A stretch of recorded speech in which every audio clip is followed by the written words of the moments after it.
noches, bienvenidos a esta edición de hoy, miércoles de Al Día, el debate. Pues sí, por desgracia, hay que decir que por desgracia Venezuela protagoniza un día más la actualidad. Además con novedades importantes de hace tan solo un par de horas. Novedades que deberían preocupar al régimen de Nicolás Maduro, porque la Unión Europea ya ha anunciado, ya digo esta misma tarde, que no va a reconocer la Asamblea Constituyente esa que dice Rajoy, la que el presidente venezolano pretende imponer tras la farsa montada el domingo en forma de elecciones. Porque, por cierto, si había alguna duda, si quedaba alguna duda, hoy ha quedado demostrado que esa votación del domingo fue un fraude, que el régimen infló la participación a su gusto y esa era la clave, la participación. Bueno, enseguida vamos a abordar la evolución, ya digo, cada día más preocupante de un gobierno que se salta todas las reglas de la democracia para imponer con todas las letras una dictadura. El presidente del gobierno, Rajoy, que ha hecho un parón, además en este sentido totalmente literal, lo han visto a sus caminatas veraniegas, esas marchas que hace cuando se va a Galicia, para hablar de Venezuela y para hablar también de Cataluña, de ese órdago independentista, un proceso independentista que se está manchando, entre otras muchas cosas, con las acciones vandálicas de esos radicales apoyados por la CUP, los antisistema que apoyan, a su vez, que sostienen a Puigdemont en la Generalitat y en su camino a la independencia. Ahora, además, los radicales han exportado sus ataques también de Barcelona a Palma de Mallorca. Vamos a hablar esta noche con algunas de sus víctimas. Y abordaremos también la polémica que ha desencadenado la decisión del gobierno de cerrar definitivamente la central nuclear de Garoña. Veremos las consecuencias que puede tener, entre otras cosas, quién sabe, quizá en el recibo de la luz. Y tendremos tiempo también a lo largo de la noche para analizar esas cifras, yo creo que trascienden el deporte, cifras astronómicas que mueve la salida de Neymar del Barcelona, 222 millones de euros. Y tenemos también de las últimas horas otra salida abrupta, la del cónsul español en Washington. Lo escuchaban por ridiculizar a Susana Díaz, mofándose de su acento andaluz. Le vamos a escuchar al protagonista de esta polémica. Pues como siempre, tras el repaso de la actualidad, vamos a arrancar ya el tiempo para el análisis, para el debate. De inmediato les presento a la mesa de analistas, como les diría yo, hoy muy prometedora, todos jóvenes valores, especialmente ellas, jóvenes valores, pero antes nos falta el quinto contertulio, el quinto analista que puede ser usted, porque nos interesa, nos importa mucho su opinión. Cristina Bravo, bienvenida, buenas noches. Muy buenas noches. Pues vamos a preguntarles a nuestros espectadores hoy precisamente por los ataques turísticos en Barcelona, tras lo sucedido en la ciudad de Barcelona a varios turistas y también lo ocurrido en el puerto de Mallorca. Nosotros queremos preguntarles hoy si creen ustedes que la Generalitat de Cataluña evita ataques, evita las detenciones a los ataques a turistas. Como ya saben, y como cada noche, dos números de teléfono, el 905-855-001 para respuestas afirmativas y el mismo número, pero acabado en 002, para las respuestas negativas. Y como ya saben, también les leemos en las redes sociales usando el hashtag Aldía13TV, el debate. Ya, desde ya empezamos a leerles. Bueno, pues nos pueden enviar ya sus opiniones, efectivamente, con esa pregunta. Oye, lo mismo es casualidad, pero llevamos 4 o 5 días hablando de ataques en diferentes puntos turísticos, primero solo de Barcelona, ahora también en Palma de Mallorca, 3 o 4 días, ni una sola detención, varios ataques, ni una sola detención. ¿Es casualidad? ¿No es casualidad? Pueden opinar. Eva Yarandi, bienvenida, buenas noches. Pues muchas gracias. Yo, si me permites un minuto, saludar a toda la gente de Miramar, en Valencia, que os ve mucho. ¡Hombre! Os ve mucho y me ha dicho, oye, salúdanos. Y sobre todo, dice, aquí nos conocen por el apodo, saluda al sheriff de Piles. Así que... Sí, el sheriff de Piles que da saludar. Eso lo llevan muy a gala, ¿eh? Sí. Las familias, además, van heredando el apodo. Solo por apodos. Bueno, pues esa magnífica tierra que es Valencia queda saludada, sí. Está con nosotros también Montse Suárez, bienvenida, buenas noches. Muy buenas Estás morena, noches. sin irte de vacaciones. De la piscina madrileña, eso te iba a decir, la señora alcaldesa que ha puesto... ¿Ha puesto el sol, alcaldesa? No, que está ahí mirando a ver quién tiene piscina o no, de si es ilegal o no, yo me callo. Bueno, hasta ahí puedo... Montoro también, ¿eh? O sea que no, Montoro también lo mira. Hola, Javier Gallego, buenas noches, ¿eh? Muy buenas, don José Luis Pérez. Está también con nosotros Juan Luis Galiacho. Hola. Otro que no hace vacaciones. No, tampoco. Es una mala costumbre. Vacaciones, mala costumbre.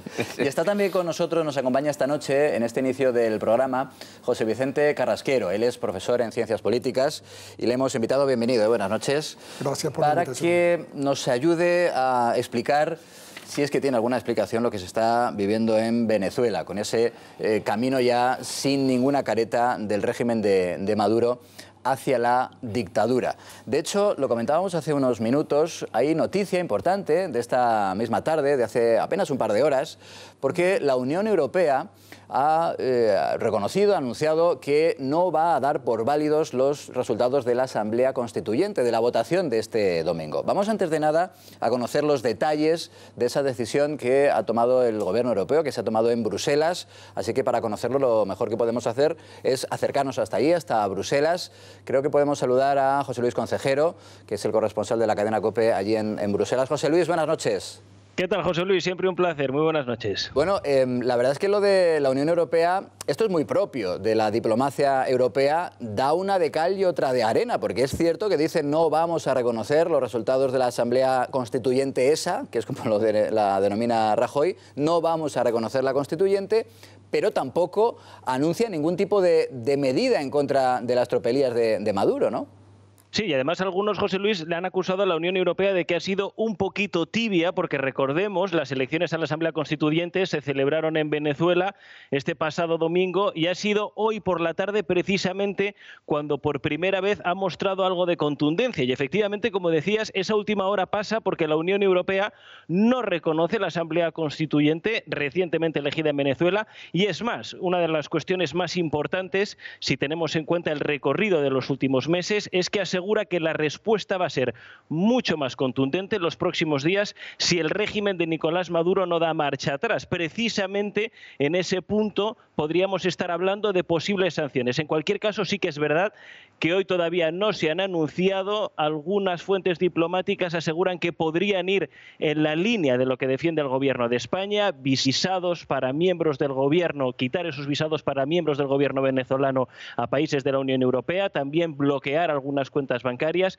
En cualquier caso, eso lo vamos a conocer en los próximos días. Y luego, el discurso que viene repitiendo la Unión Europea en los últimos meses, liberación de los presos políticos, en este caso importante, las últimas detenciones de opositores como Leopoldo López, Antonio Ledesma, un calendario electoral con garantías y una vez más la Unión Europea se pone a disposición de Bruselas incluso para enviar representantes comunitarios para de alguna manera si quieren llevar este camino o un paso adelante para que llegue la estabilidad de una vez al pueblo venezolano. Bueno, pues esa es diplomacia a la europea, pero es cierto también que es un paso importante. Gracias, José Luis, un fuerte abrazo.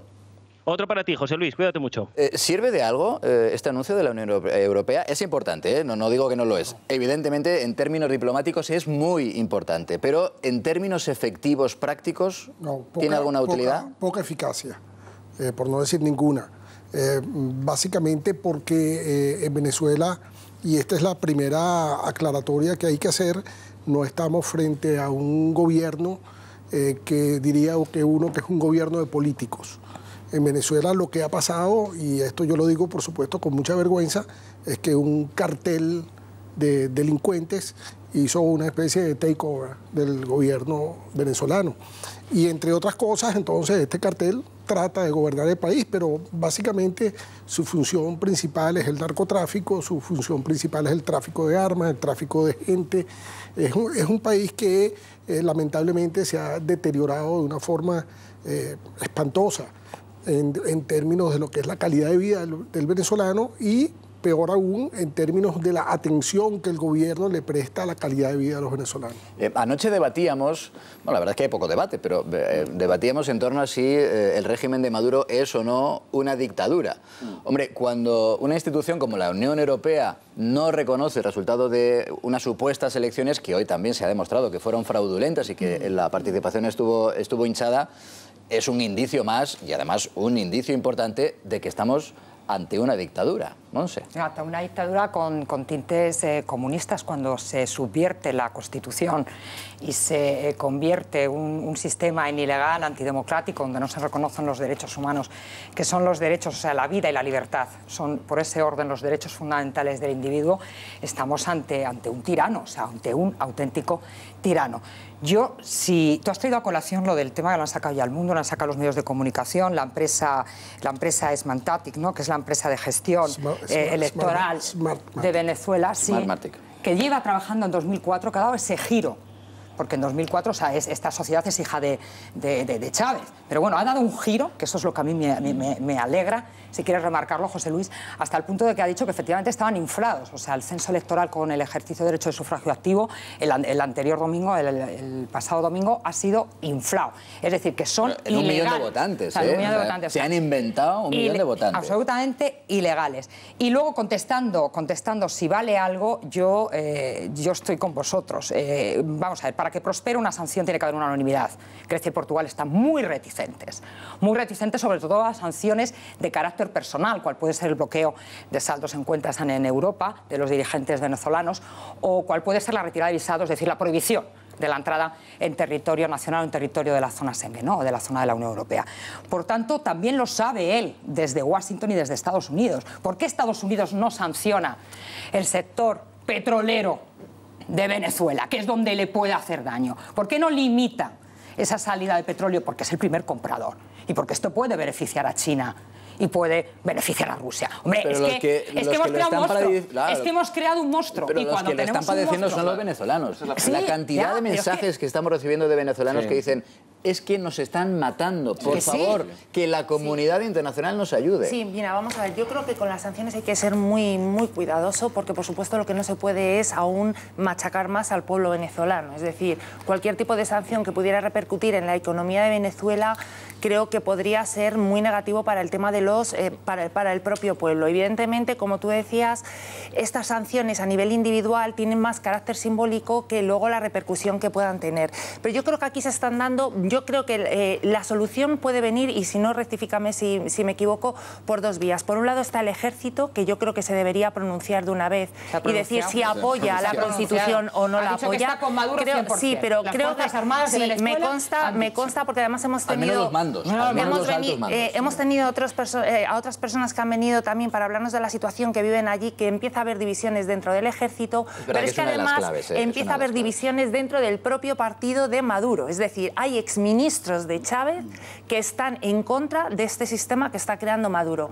Hasta el punto que se puede dar la situación de que la propia asamblea que ha creado él a su medida haya dirigentes dentro, haya electos dentro que puedan romper, que puedan bombardear estas políticas. Y luego yo creo que la solución pasa principalmente por tres países: por India, por China y por Rusia. Yo creo que son los que tienen de verdad la clave para poder parar esto. Es verdad que la presión internacional es imprescindible, pero seguramente en una situación como la que ahora mismo vive Venezuela no será suficiente. No es suficiente. Seguramente es tan importante o más pasos, digamos, de orden interno, como el que apuntaba Seba, de la postura que adopte en los próximos meses, en las próximas semanas, incluso en los próximos días, parte de la cúpula militar. Javier y Juan Luis todavía no han intervenido y me pueden protestar. Es más, estarían bien protestando, pero los que de verdad protestan porque no hayáis intervenido son sin duda los espectadores. Van a intervenir, van a dar su opinión de inmediato. Yo que ustedes no me lo perdería.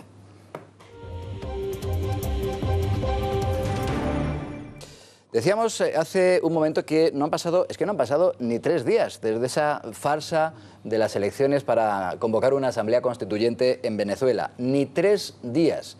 Y ya se ha denunciado que Nicolás Maduro se ha denunciado y demostrado que falseó, que infló, que manipuló los resultados, que fue un auténtico pucherazo. Bueno, la oposición ha anunciado ya una investigación, mientras que la Unión Europea, como comentábamos, también ha anunciado que no va a reconocer esa asamblea.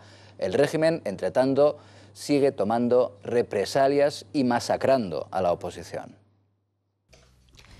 3 días después de las elecciones a la Asamblea Constituyente hemos sabido que el régimen de Maduro infló el dato de participación. La empresa que se encarga del recuento de votos denuncia que ha habido manipulación al ofrecer los datos de escrutinio. Hoy, con el más profundo pesar, tenemos que informar que la data de participación del pasado domingo 30 de julio para la elección de la Asamblea Constituyente fue manipulada. Estimamos que la diferencia entre la cantidad anunciada y la que arroja el sistema es de al menos 1 millón de votos. Sin embargo, el régimen informó de que fueron un total de 8,1 millones de personas las que acudieron a las urnas. Según varios expertos, es muy improbable que se dé una participación tan alta dada la situación de crisis y la revolución social que vive el país. La oposición pedirá a la Fiscalía una investigación penal sobre la constituyente. No tomen al venezolano por estúpido, por tonto, porque la gente no es tonta. Ya basta de burlarse de este pueblo, un pueblo que sufre, los venezolanos están sufriendo. También la Unión Europea ha anunciado que no reconoce la Asamblea Constituyente, pero el régimen de Nicolás Maduro no se amedrenta y ya ha expulsado a la empresa encargada de realizar los escrutinios. Todo en un clima de alta tensión donde ya van 121 personas fallecidas desde que se iniciaron las protestas de abril. Eso es lo que está pasando en Venezuela. Aquí en España los periodistas han tenido hoy un pequeño encuentro, un breve encuentro con el presidente del gobierno, con Mariano Rajoy, que está ya de vacaciones, está en Galicia. Y han tenido los periodistas la ocasión de preguntarle a Rajoy por varios asuntos de actualidad y obviamente Venezuela ha sido el primero de esos asuntos y uno de los más tratados en esa comparecencia de Rajoy. Rajoy que ha anunciado medidas, las primeras medidas que está pensando en contra de ese régimen de Maduro. Por ejemplo, no conceder visados a las personas que colaboran con el régimen de Maduro en Venezuela. Vamos a escucharle. Y España la primera propuesta que va a hacer va a ser la supresión de autorización para viajar a España y la supresión de visados para personas que estén afectados en el régimen venezolano. Quiero aprovechar y dar un mensaje diciéndole a los venezolanos que el mundo está con ellos, que la Unión Europea está, que España por supuesto y que no les vamos a dejar solos de ninguna manera. El siglo XXI de luego no está para que haya gente que vuelva a tiranías de épocas pasadas. Por tanto, no conceder visado a los colaboradores del régimen de Maduro. Esa ha sido la propuesta que ha anunciado esta mañana Mariano Rajoy. Hace unos minutos desde Bruselas nuestro corresponsal nos decía que parece que puede ser una de las líneas de sanciones que también esté meditando la propia Unión Europea. Esto ya es algo más eficaz que esto de decir, mira, no me gusta el resultado y además es trampa, ¿no? Sí, bueno, ya no me gusta, pero yo creo que se quedan cortas las medidas. Yo creo que habría que dar un paso más contundente, incluso visto los vídeos que estamos viendo prácticamente que circulan por las redes y la masacre que se está produciendo con el pueblo venezolano, con los paramilitares, con los militares en las calles. Me comentaban gente que vive allí, amigos, que parece ser que es una situación, te lo comentaba con anterioridad, dantesca, que se tiran a la calle, que van a por ellos, que los están matando, que los hospitales parece ser que han puesto ya la bandera de la Cruz Roja, la bandera blanca, precisamente para atender a heridos, y por tanto a lo mejor habría que tener ya la conclusión de una vez por todas significar a Maduro como criminal de guerra, con lo cual, igual que se hizo con Pinochet, en el momento de cerrarlo ya y que no pudiera salir de allí, pues en el momento que saliera, pues arrestarlo y detenerlo. La verdad que no tiene, la verdad que no tiene tampoco ningún país al que acudir ahora mismo, ¿eh? Claro. No se ha dictado, digamos, esa orden. Aparentemente tiene la capacidad de moverse a Cuba, por ejemplo. A Cuba. No sé yo si el régimen cubano, perdón, el régimen venezolano ahora mismo sería bien recibido en la ONU, ¿eh? Yo tengo mis dudas. Muy cortamente, la Cruz Roja se ha puesto para evitar ataques de la Guardia Nacional a los hospitales. Sí, por eso era lo que te estaba contando. Porque los atacan. Entonces, bueno, mira, reconoce aquí que esto es un hospital, porque parece que son... Las imágenes es que son, de verdad, que te echas la mano a la cabeza. Seguramente me quedo corto, son de pre-guerra civil. Sí, las imágenes que están llegando. Es un delito contra la humanidad. Es que has empleado el término guerra civil que muchas personas llevan diciendo hace mucho tiempo que puede ser la consecuencia trágica en la que derive todo este drama en Venezuela. Pero yo me he apuntado una frase de Monse, escuchando... Monse ya es argumento de autoridad. Que hemos creado un monstruo. Es que me parece muy brillante, como siempre, porque es que hemos creado un monstruo. Y ahí... mea culpa comunidad internacional. Es decir, ahora nos llevamos las manos a la cabeza, ahora reaccionamos como comunidad internacional, pero a buenas horas mangas verdes, ¿qué diría aquel? No podíamos haber reaccionado de otra forma antes para evitar lo que muchos presumían que iba a pasar, que es lo que está pasando. ¿No está siendo un poco tarde? ¿No estamos reaccionando demasiado a trompicón en última hora? Porque me recuerda esto a la película Casablanca. Me recuerda a la película Casablanca, la obra maestra, cuando el jefe de policía del Café Rick, el que regentaba a Humphrey Bogart, que sabía que era incluso habitual en ese casino ilegal, un día llega y dice: ¡qué escándalo! Aquí se juega, y organiza una redada. Es decir, Aquí ahora nos llevamos las manos a la cabeza sobre algo que sabíamos que se estaba produciendo hace mucho tiempo. Llevan una década, ¿eh? Los venezolanos lleváis una década, pero claro, José Vicente, sufriendo. Pero claro, eso es así, y es evidente que se ha tardado mucho en tomar cartas en el asunto ante un régimen que ahora se ha quitado la careta, pero que ya tenía muchos aspectos de dictatorial antes de lo que ha ocurrido en la última semana. Sí, pero este tipo de cosas también se mantienen muchas veces por intereses económicos que hay entre otros pero al margen de eso, que todo influye. Eso es evidente. Yo planteo la queja. Lo que me gustaría... Dejadme un momento, que le pregunte a José Vicente. Un momento, no todos a la vez sí que no. Claro, es verdad, la comunidad internacional durante mucho tiempo seguramente ha mirado para otro lado, ya sea por intereses económicos, porque no ha querido intervenir, por lo que sea. Pero es que en la circunstancia de que se hubiera planteado intervenir, ¿qué haces? ¿Qué puede hacer la comunidad internacional? Bueno, fíjate, primero quiero muy rápidamente argumentar si Venezuela es o no una dictadura. En Venezuela hay en este momento 620 presos políticos. Claro. Y la gente tiembla cuando va Zapatero, porque cada vez que va Zapatero se incrementa el número de presos políticos. 400 y pico había en el mes de junio.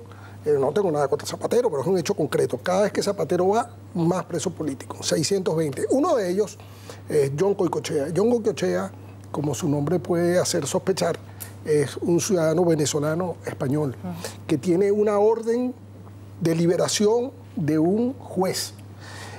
Y el director del SEBIN, que es un cuerpo de inteligencia represivo, la Gestapo venezolana, es un señor que está buscado por violación de derechos humanos y por narcotráfico por el gobierno norteamericano. Esa es la clase de gente, cuando yo les digo que está tomado por el narcoestado.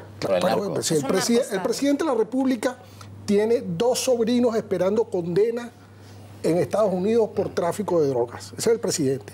El vicepresidente está en la lista de los FARC de los Estados Unidos por narcotraficante y violador de derechos humanos.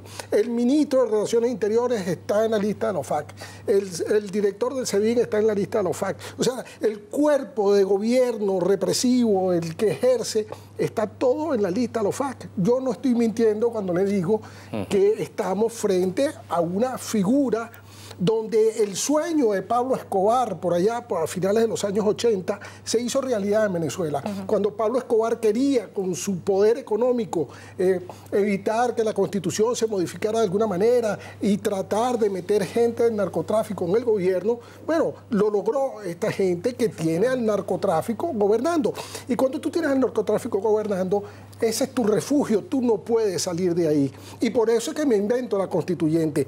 La elección, ya el solo hecho de que se haya realizado el acto el día domingo ya es una violación de la Constitución, porque el presidente... De la Constitución del propio régimen. Sí, el presidente chavista no tenía capacidad, y esto lo puedo debatir con quien quiera que sea serio, ¿no? Bueno, es que se cambiaron las leyes, ¿no? Para poder llevar a cabo esa... Vulneró por completo el sistema de elección. Ellos vulneraron completamente el régimen legal el régimen legal de un régimen chavista que ya dejaba mucho que desear.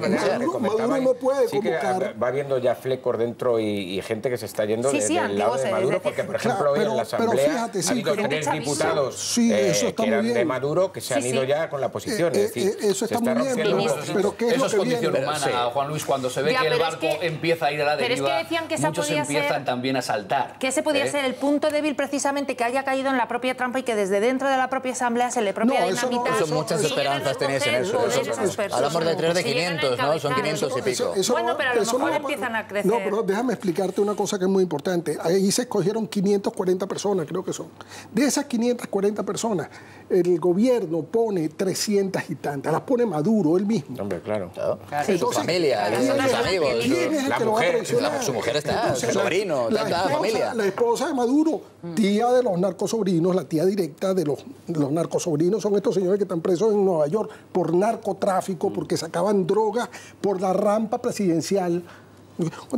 O sea, lo que es realmente inconcebible, Javier, es que todavía haya responsables políticos en España que digan, se resistan a decir que esto es una dictadura lo que ocurre en Venezuela. Ahí va, porque igual que he planteado que esto se veía venir... No, porque la importancia del lenguaje hay que destacarla. Decir que es una dictadura y cumple todos los parámetros de lo que es una dictadura hace daño al régimen, sin lugar a dudas, le hace daño. Por eso me llama la atención que haya dirigentes políticos en nuestro país que se resistan a dar ese paso. hace tiempo, los que ya criticábamos que esto no era una democracia, recibíamos, iba a decir los insultos, pero sí que es cierto, los insultos por decir que no era una democracia. Y decían, no, es una democracia formal. No, una democracia formal, como bien ha puesto sobre la mesa, no tiene a 600 personas por sus ideas encarcelados. No hay presos políticos en una democracia formal. Pero fíjate, quienes defendían hasta anteayer y hoy todavía este régimen son los que decían que, en cambio, en España, un señor condenado por terrorismo llamado Arnaldo Otegi es un preso político. Eso es lo que les define a algunos, que dicen que Venezuela es una democracia donde sí hay presos políticos y, en cambio, España, que es un Estado de Derecho, donde hay una persona que fue condenada por pertenecer a banda terrorista, a esa persona, digo su nombre, Arnaldo Otegi, estos mismos personajes políticos la llamaban preso político a esa persona. Pero no solo eso es la contradicción. El proyecto no de ley de Rajoy diciendo que se condena y requiriendo al Estado venezolano, al gobierno venezolano, para que escarcelen a los 620 presos políticos, fue abstención de Podemos y oposición de Alberto Garzón como portavoz de Izquierda Unida. Punto.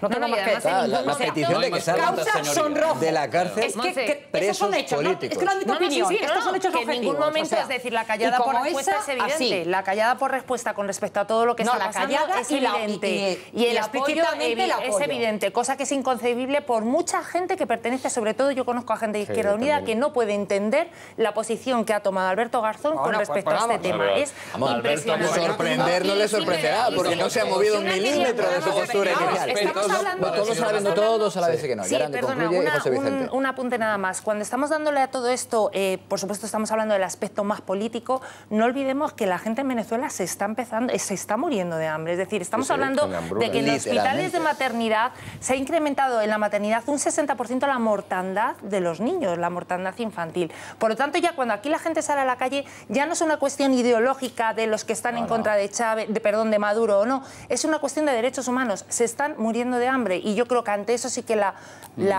organización internacional debería declarar algún tipo de actuación de emergencia. Muy rápidamente, cuando nombré a John Goycochea, ahí hay una oportunidad de una acción eficaz del gobierno español, que es acusar al señor,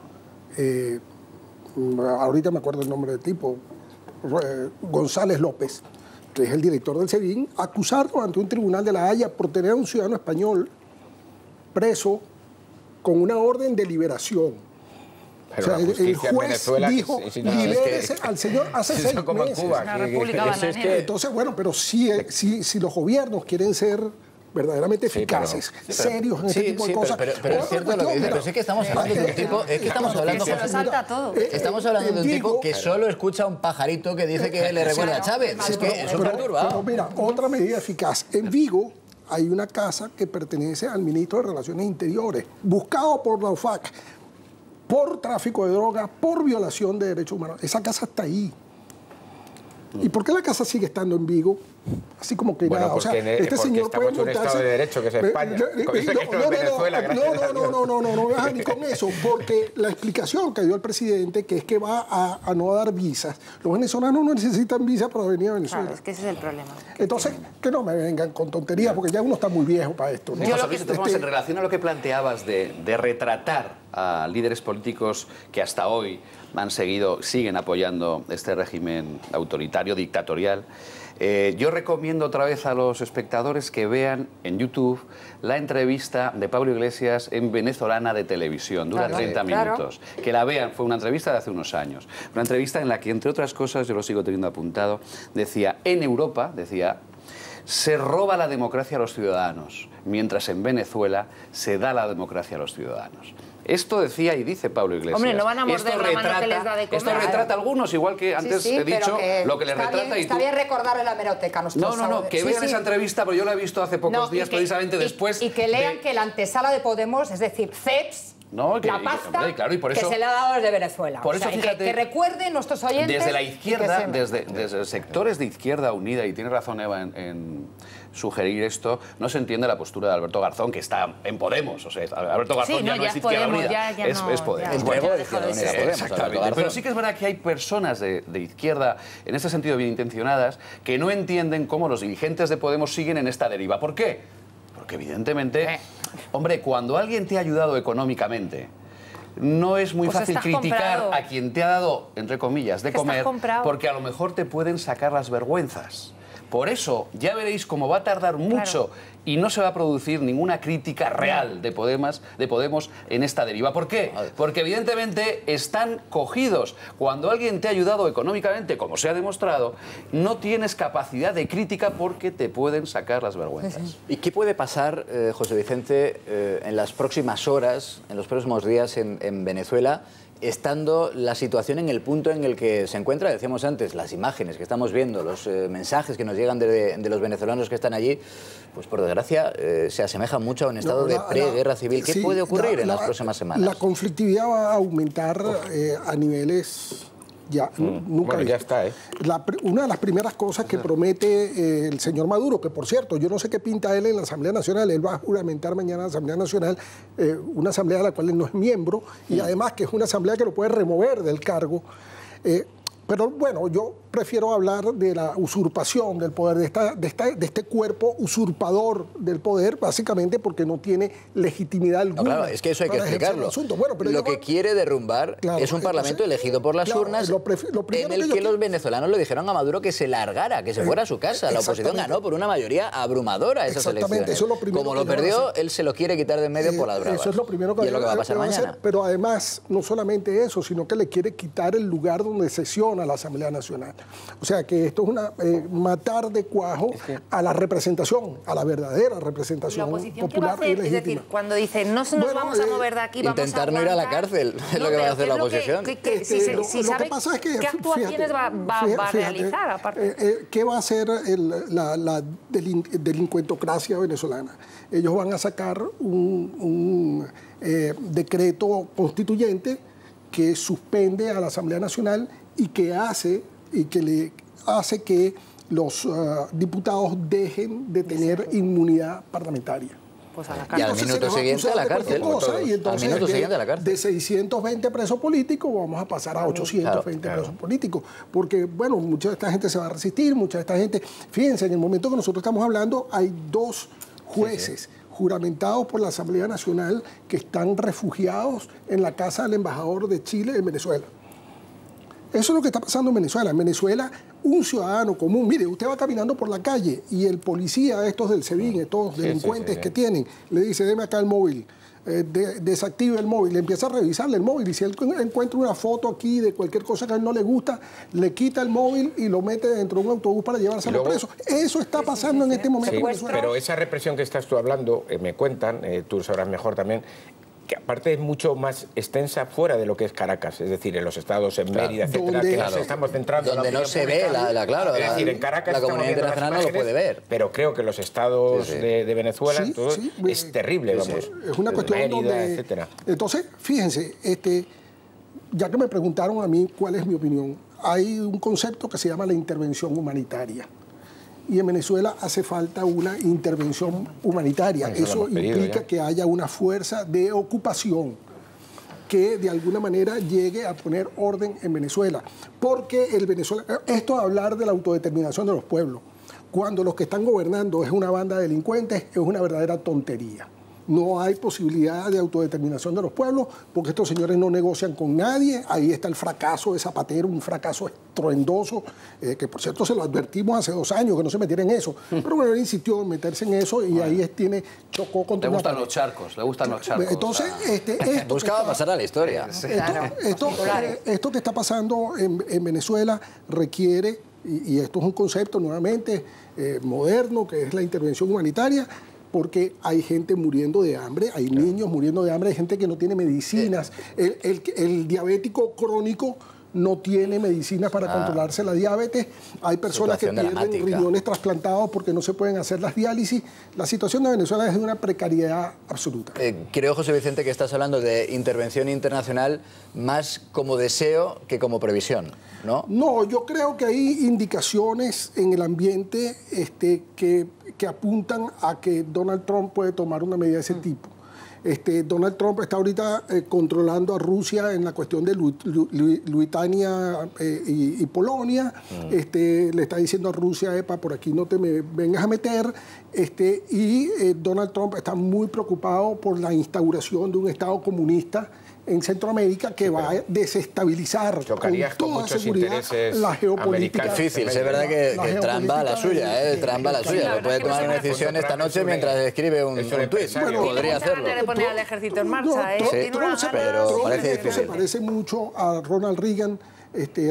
Y las prácticas que está adelantando Estados Unidos en este momento se parecen mucho a las que adelantaron con Noriega.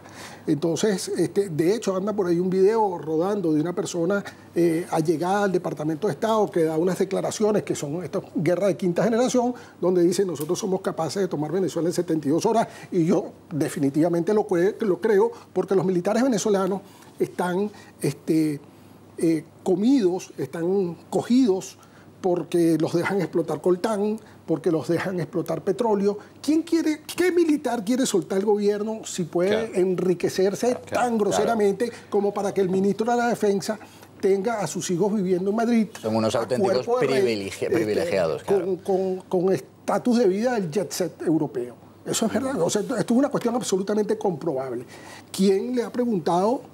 ¿Quién en España le ha preguntado al ministro de la Defensa, epa, ministro, cómo es que usted con un sueldo de $200 mensuales, que eso es exageradamente lo que ganaría el ministro, convirtiendo su dinero al mercado libre, mantiene usted a sus hijos viviendo en Madrid, en tremendo apartamento en el barrio de Salamanca? Que creo que no es precisamente uno de los barrios pobres. Parece que cuadren muy fácilmente esas cuentas. Y el gran número, una de las comunidades que más están aumentando en llegar a Madrid, a la Comunidad de Madrid sobre todo, pero a España en general, como inmigrantes, es la venezolana en los últimos meses. Ese dato hay que recordarlo, porque son muy refugiados. Significativo ese dato. Porque son refugiados no para vivir en el barrio de Salamanca, como hijos del régimen, sino precisamente porque huyen de la miseria y del drama allí, pero vienen como refugiados y está aumentando exponencialmente la cantidad de inmigrantes venezolanos. Mi caso y el de mi familia. ¿Ves? Yo no estoy aquí porque quiero estar aquí. Yo vivo muchísimo en Venezuela, pero yo estoy aquí porque si no estuviese aquí estaría preso. Porque el gobierno me mandó a decir que a ellos no les gustaba lo que yo escribía, que a ellos no les gustaba lo que yo decía en clase, que a ellos no les gustaba que me entrevistaran en la radio y en la televisión. Me lo mandaron a decir muy amablemente. Sí, la censura, claro. La censura no, vas preso. Muy amablemente. Es una cuestión de supervivencia, única y exclusivamente de supervivencia. Presos porque al gobierno no le gusta lo que los señores dicen. Y hay gente, mire, a estos 620 presos políticos, usted tiene que sumarle miles de estudiantes que han sido sometidos por la vía de tribunales militares. No es una dictadura Venezuela. El que me diga que Venezuela no es una dictadura... Cada vez hay menos gente que lo discute. Para que le quede claro. Todavía quedan, pero cada vez hay menos gente que lo discute. ¿Sabes qué decía? Perdona, porque viene al hilo. Es que yo tengo aquí mis apuntillos sobre la entrevista de Pablo. La entrevista, hombre. Anda que tú no tienes apuntes, Monse, anda que tú no tienes apuntes. Miren ustedes qué letra más clara de monjas y mire, tiene una guarrería de papeles. Que yo tengo la vista bien y veo con claridad, aunque sea la letra pequeña. Venga, resume de forma explícita. Mira que decía Pablo Iglesias en la famosa entrevista que he recomendado a todos los espectadores de YouTube en Venezolana de Televisión. Decía textualmente: cada vez más gente en Europa cree que en Venezuela no hay una dictadura. Esto decía hace no mucho Pablo Iglesias, defendiendo para él lo que es la democracia. No creo que se llevara la contraria a sí mismo con esa declaración mañana mismo. Sí, por eso he dicho que vamos a tardar mucho, ya lo veréis, yo me apuesto cualquier cosa aquí, que vamos a tardar mucho en ver una crítica real, formal, seria y contundente de Podemos al régimen dictatorial. Te voy a dejar, Monse, por ser tú, pero ligera. La OEA, la Organización de Estados Americanos, está estudiando la posibilidad de llevar a la Corte Internacional Penal por delitos contra lesa humanidad. Eso es lo que he dicho. Entonces, esa presión internacional creo que también puede tener una lectura. Bueno, mañana es un día especialmente preocupante en torno a lo que puede ocurrir en Venezuela, porque mañana es el día en el que se escenifica como el golpe de Estado, el autogolpe de Estado, como esa Asamblea Constituyente trata de quitar todos los poderes al Parlamento elegido en las urnas por los venezolanos en el 2015, ¿verdad? Fueron las elecciones en las que le dieron una patada en el trasero a Maduro. Venezuela viene viviendo un golpe de Estado por entregas, por fascículos, por capítulos. Sí, pero esto ya es una huida hacia mañana adelante, es el capítulo final. Por eso vamos a estar muy pendientes de lo que puede y muy preocupados en torno a lo que puede ocurrir en las próximas horas en Venezuela.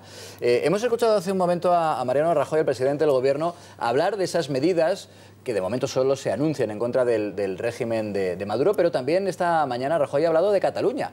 Ha reiterado que no va a haber el 1 de octubre referéndum ilegal, que no se va a celebrar. No ha dicho todavía, dice que lo tiene en la cabeza, pero no explica el cómo lo va a evitar. Y también ha sugerido que quizá el Consejo de Ministros, que va a estar en alerta en los próximos días, que quizá se pueda reunir con carácter extraordinario este mismo mes de agosto, en función de los movimientos que pudiera hacer la Generalitat de Carles Puigdemont. Bueno, España es una democracia avanzada, somos un país de personas civilizadas, aquí rige la ley y el Estado de Derecho y no puede un gobernante jactarse de que va a incumplir la ley. Bueno, eso es algo verdaderamente notable. La ley y la democracia no se pueden separar y no se van a separar y por tanto, pues insisto, con toda tranquilidad, toda moderación, hay que decir que no habrá referéndum el día 1 de octubre. ¿Podrá haber Consejo de Ministros extraordinario? No es imposible, no está decidido todavía, depende de lo que haga la mesa del Parlamento, las decisiones que se tomen, pero en principio yo no lo descarto. El primero está previsto para el día 25, pero no es posible que pueda haber uno antes, ¿no? Bueno, también decía Rajoy que espera terminar las vacaciones, es decir, que es una posibilidad la de convocar un Consejo de Ministros extraordinario, pero que espera poder terminar las vacaciones sin tener que convocar esa... Bueno, eso es un clásico. Déjame que hay reuniones. Ministros el día 18. Pero una extraordinaria, habla de una extraordinaria. Bueno, de esa posibilidad, de una reunión del Consejo de Ministros que sería extraordinaria, ha ironizado con esa posibilidad, ¿quién? Puigdemont, que no pierde la oportunidad de estarse callado, aunque a lo mejor más de uno se lo agradecería. Lo ha hecho en un acto en este que ven, es un chat de una aplicación móvil. Ha dicho en ese acto Puigdemont que respeta la vocación de trabajo del Consejo de Ministros, ha dicho, y que ojalá siempre fuera así, como si trabajaran mucho, por otra parte, en la Generalitat de Cataluña, que llegó al gobierno, y esto me gusta recordarlo, sobre todo pensando en los catalanes, que llegó al gobierno con un solo punto en su programa electoral. Única y exclusivamente era el camino hacia la independencia con la convocatoria del referéndum. Ninguno de los problemas de los catalanes aparecía en ese programa electoral. Pero ahora dice que el que tiene que trabajar más es el Consejo de Ministros. Perdona, te he interrumpido. Sí, no, lo que estaba diciendo es que se iba a celebrar ese Consejo y que ya tenía fecha, que iba a ser el 18, pero es que además debemos tener en cuenta de que aunque el mes de agosto se considera inhábil, sí que es verdad que a partir del 15 de agosto se prevé algún tipo de reunión de cara pues eso, a la preparación de la presentación, dijéramos, de la votación que se tiene que producir en septiembre para sacar adelante la ley que va a permitir el referéndum. Si bien es verdad que ya el Tribunal Constitucional ha dictado medidas cautelares, considera totalmente anticonstitucional la proclamación de esta norma, que permitiría en 24 horas convocar un referéndum para la secesión de Cataluña, pero bueno, veremos a ver los pasos que se dan, porque aquí también se salta la ley un poco, bueno, no, se salta la ley a la torera totalmente, y además hacen las leyes de una manera antidemocrática, justamente a su medida para favorecer este proceso, con lo cual, de proceso democrático nada, señores, es un proceso bastante antidemocrático. Vamos a Rajoy, Juan Luis, decir no va a haber referéndum el 1 de octubre. Sí, yo creo que ¿tú le crees? Yo creo que eso lo tiene claro. Lo que pasa es que no está mal que el gobierno también trabaje, es decir, que no se vaya de vacaciones, sino que trabaje y que si en un momento determinado hay que convocar un consejo extraordinario, pues que se convoque. Es decir, la situación es tan grave para que no estén todos de vacaciones y dejen a Maillo aquí en Génova, solamente para que controle las cuestiones. Es decir, está bien de que se preocupen de una vez por todas de la situación catalana, que no es un cachondeo esto. A menos de 48 horas de volver a Madrid, por si acaso. Eso se ha comentado y así es. O sea, van a estar localizables y con facilidad para regresar de forma rápida por si hubiera que convocar. No es la primera vez que toma Rajoy esa medida de decirle a los ministros que estén, primero, localizables y segundo, en un radio de distancia razonablemente asumible, asequible, efectivamente. Lo tuvo que hacer, por ejemplo, en la época, no este gobierno, pero sí el gobierno de Mariano Rajoy, en la época en la que casi todo el mundo daba por hecho que íbamos a ir a un rescate. Ahí dictó una orden muy similar a mí lo que me preocupa de todo esto es que evidentemente la ley se tiene que imponer porque están faltando a ella y por supuesto la ley nos acoge a todos y así debe ser en un Estado de Derecho, pero ese primer impulso que vimos en el gobierno de Mariano Rajoy de nombrar a Soraya Sáenz de Santamaría como interlocutora para intentar llegar a hace mucho que no va Soraya Sáenz de Santamaría a Barcelona. Yo veo que eso es, es decir, yo creo que han desistido una época que vivía en han desistido, yo pienso bajo mi punto de vista que han desistido absolutamente ya de cualquier tipo de diálogo. Es verdad, el Partido Socialista, por ejemplo, quiere llevar, va a ser muy difícil porque se necesita un consenso muy amplio. ¿Hubo respuesta a la oferta de diálogo por parte de los independentistas? No, eso es cierto. O sea, yo siempre he defendido que a pesar de la política, que es necesaria, porque es que con la ley solamente vemos, o sea, aplicando la ley, el sentimiento de separación que tienen los catalanes, algunos catalanes, no se va a solucionar. Es decir, los sentimientos van a seguir estando ahí. Entonces, nosotros creo que nos tendríamos que dirigir a ese colectivo de catalanes que, aun entendiendo que son o que tienen que son singulares, que tienen su propia cultura, que son una nacionalidad, dijéramos, no nación, nacionalidad cultural, etcétera, proclaman algún tipo de cambio que yo siempre he dicho que es económico. Es decir, si tú ahora mismo a los catalanes les propones al gobierno catalán el concierto económico de Euskadi, te digo yo que automáticamente se han acabado todas estas historias. Yo estoy convencida que es un tema económico y de financiación. Entonces, termino diciendo una reforma constitucional que, por ejemplo, mejorara para todas las comunidades el sistema de financiación económica de ellas, creo que podría ser un paso para por lo menos frenar esta deriva que yo veo que ya no tiene ningún tipo vamos, que ya han perdido todo tipo de... El extorsionador nunca se sacia. Nunca se sacia el extorsionador. Pero te vuelvo a decir, con esto que vas Dime qué comunidad autónoma tiene todas las provincias unidas por el AVE. Cataluña. Dime, papá Estado, necesito pagar a los funcionarios. Cataluña. Papá Estado, por favor, pero ¿de qué hablas? No, a ver, Monse, evidentemente dinero han tenido y se les ha dado muchísimo más de lo que aquí nos hacen ver y se les está dando a través de la financiación. Aquí sí que rubricamos el mismo titular, ¿verdad? Hemos creado un monstruo. Pero evidentemente lo que yo veo, o sea, yo personalmente lo que veo es que siempre utilizando la sociedad rota, ay, qué pobrecito, que esto es un tema que lo han creado los políticos catalanes. O sea, que han engañado a la sociedad. O sea, que no me hables de crisis, de tal o de cual. Yo le voy a dar... Que yo tengo familia catalana. Hasta aquí, damas y caballeros. Gerandi, damas y caballeros. Por cierto, ¿quién sostiene al gobierno de Puigdemont en la Generalitat de Cataluña? Los antisistema de la CUP. ¿Qué están haciendo los cachorros de los antisistema de la CUP? Pues jorobar a los turistas. Están atentando directamente, además por utilizar sus propios términos, contra una de las principales, si no la principal, industria de Cataluña y de toda España, que es el turismo. Oye, ha habido un montón de actos vandálicos, primero en Cataluña, ahora en Palma de Mallorca, al menos media docena de actos vandálicos. Actos vandálicos 6, detenciones 0. ¿Casualidad o no? Pueden opinar, ¿eh? Y de inmediato lo analizamos. Bueno, vamos ya al asunto, a la noticia por la que les estamos preguntando esta noche. Vamos a analizarla, por supuesto, con detenimiento. Así que, Cristina, creo que lo que convendría es que nos recordaras en qué momento nos encontramos de esa parte del debate. ¿Qué nos están diciendo los espectadores? Pues mira, José Luis, ante la pregunta que les hacíamos al inicio de nuestro programa, si ustedes creen que la Generalitat de Cataluña evita los ataques a turistas en este momento, un 54% de ustedes opina que sí.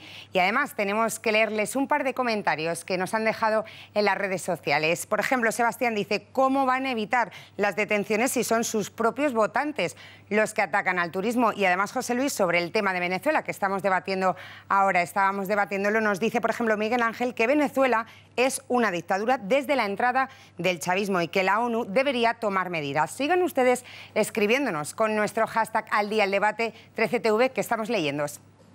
Galeazzo, esto de que no haya detenciones después de tantos días que han pasado y tantos actos vandálicos contra el turismo, esto es casualidad. No, hombre, eso es que controlan bien a los mozos, en cuanto a Barcelona se refiere, ¿no? En cuanto a Palma, bueno, yo conozco ese grupo, es un grupúsculo, vamos a ser sinceros, no, tampoco hagamos alarde de que son muchos, ¿eh? Más fácil si hay que tomar medidas policiales, están controlados, es pequeño, se sabe quiénes son. Sí, no, está claro, mira, de hace mucho tiempo yo vengo siguiendo, de hace muchos años, la vida de los reyes en Palma de Mallorca, este año ya no, pero de hace muchos años, y entonces conozco precisamente que de hace muchísimos años este grupúsculo republicano, contrario a cualquier cosa, muy volcado con lo que es MES, el partido independentista balear, pues siempre ha existido, ¿no? Y lo que pasa es que quizá le damos demasiado autobombo a estas cosas, lo que pasa es que ahora viene con, con todo el tema de la CUP, etcétera, pero en el fondo son los primos hermanos o los más hermanos de los mismos, de la es decir, que, hombre, serán pocos o muchos.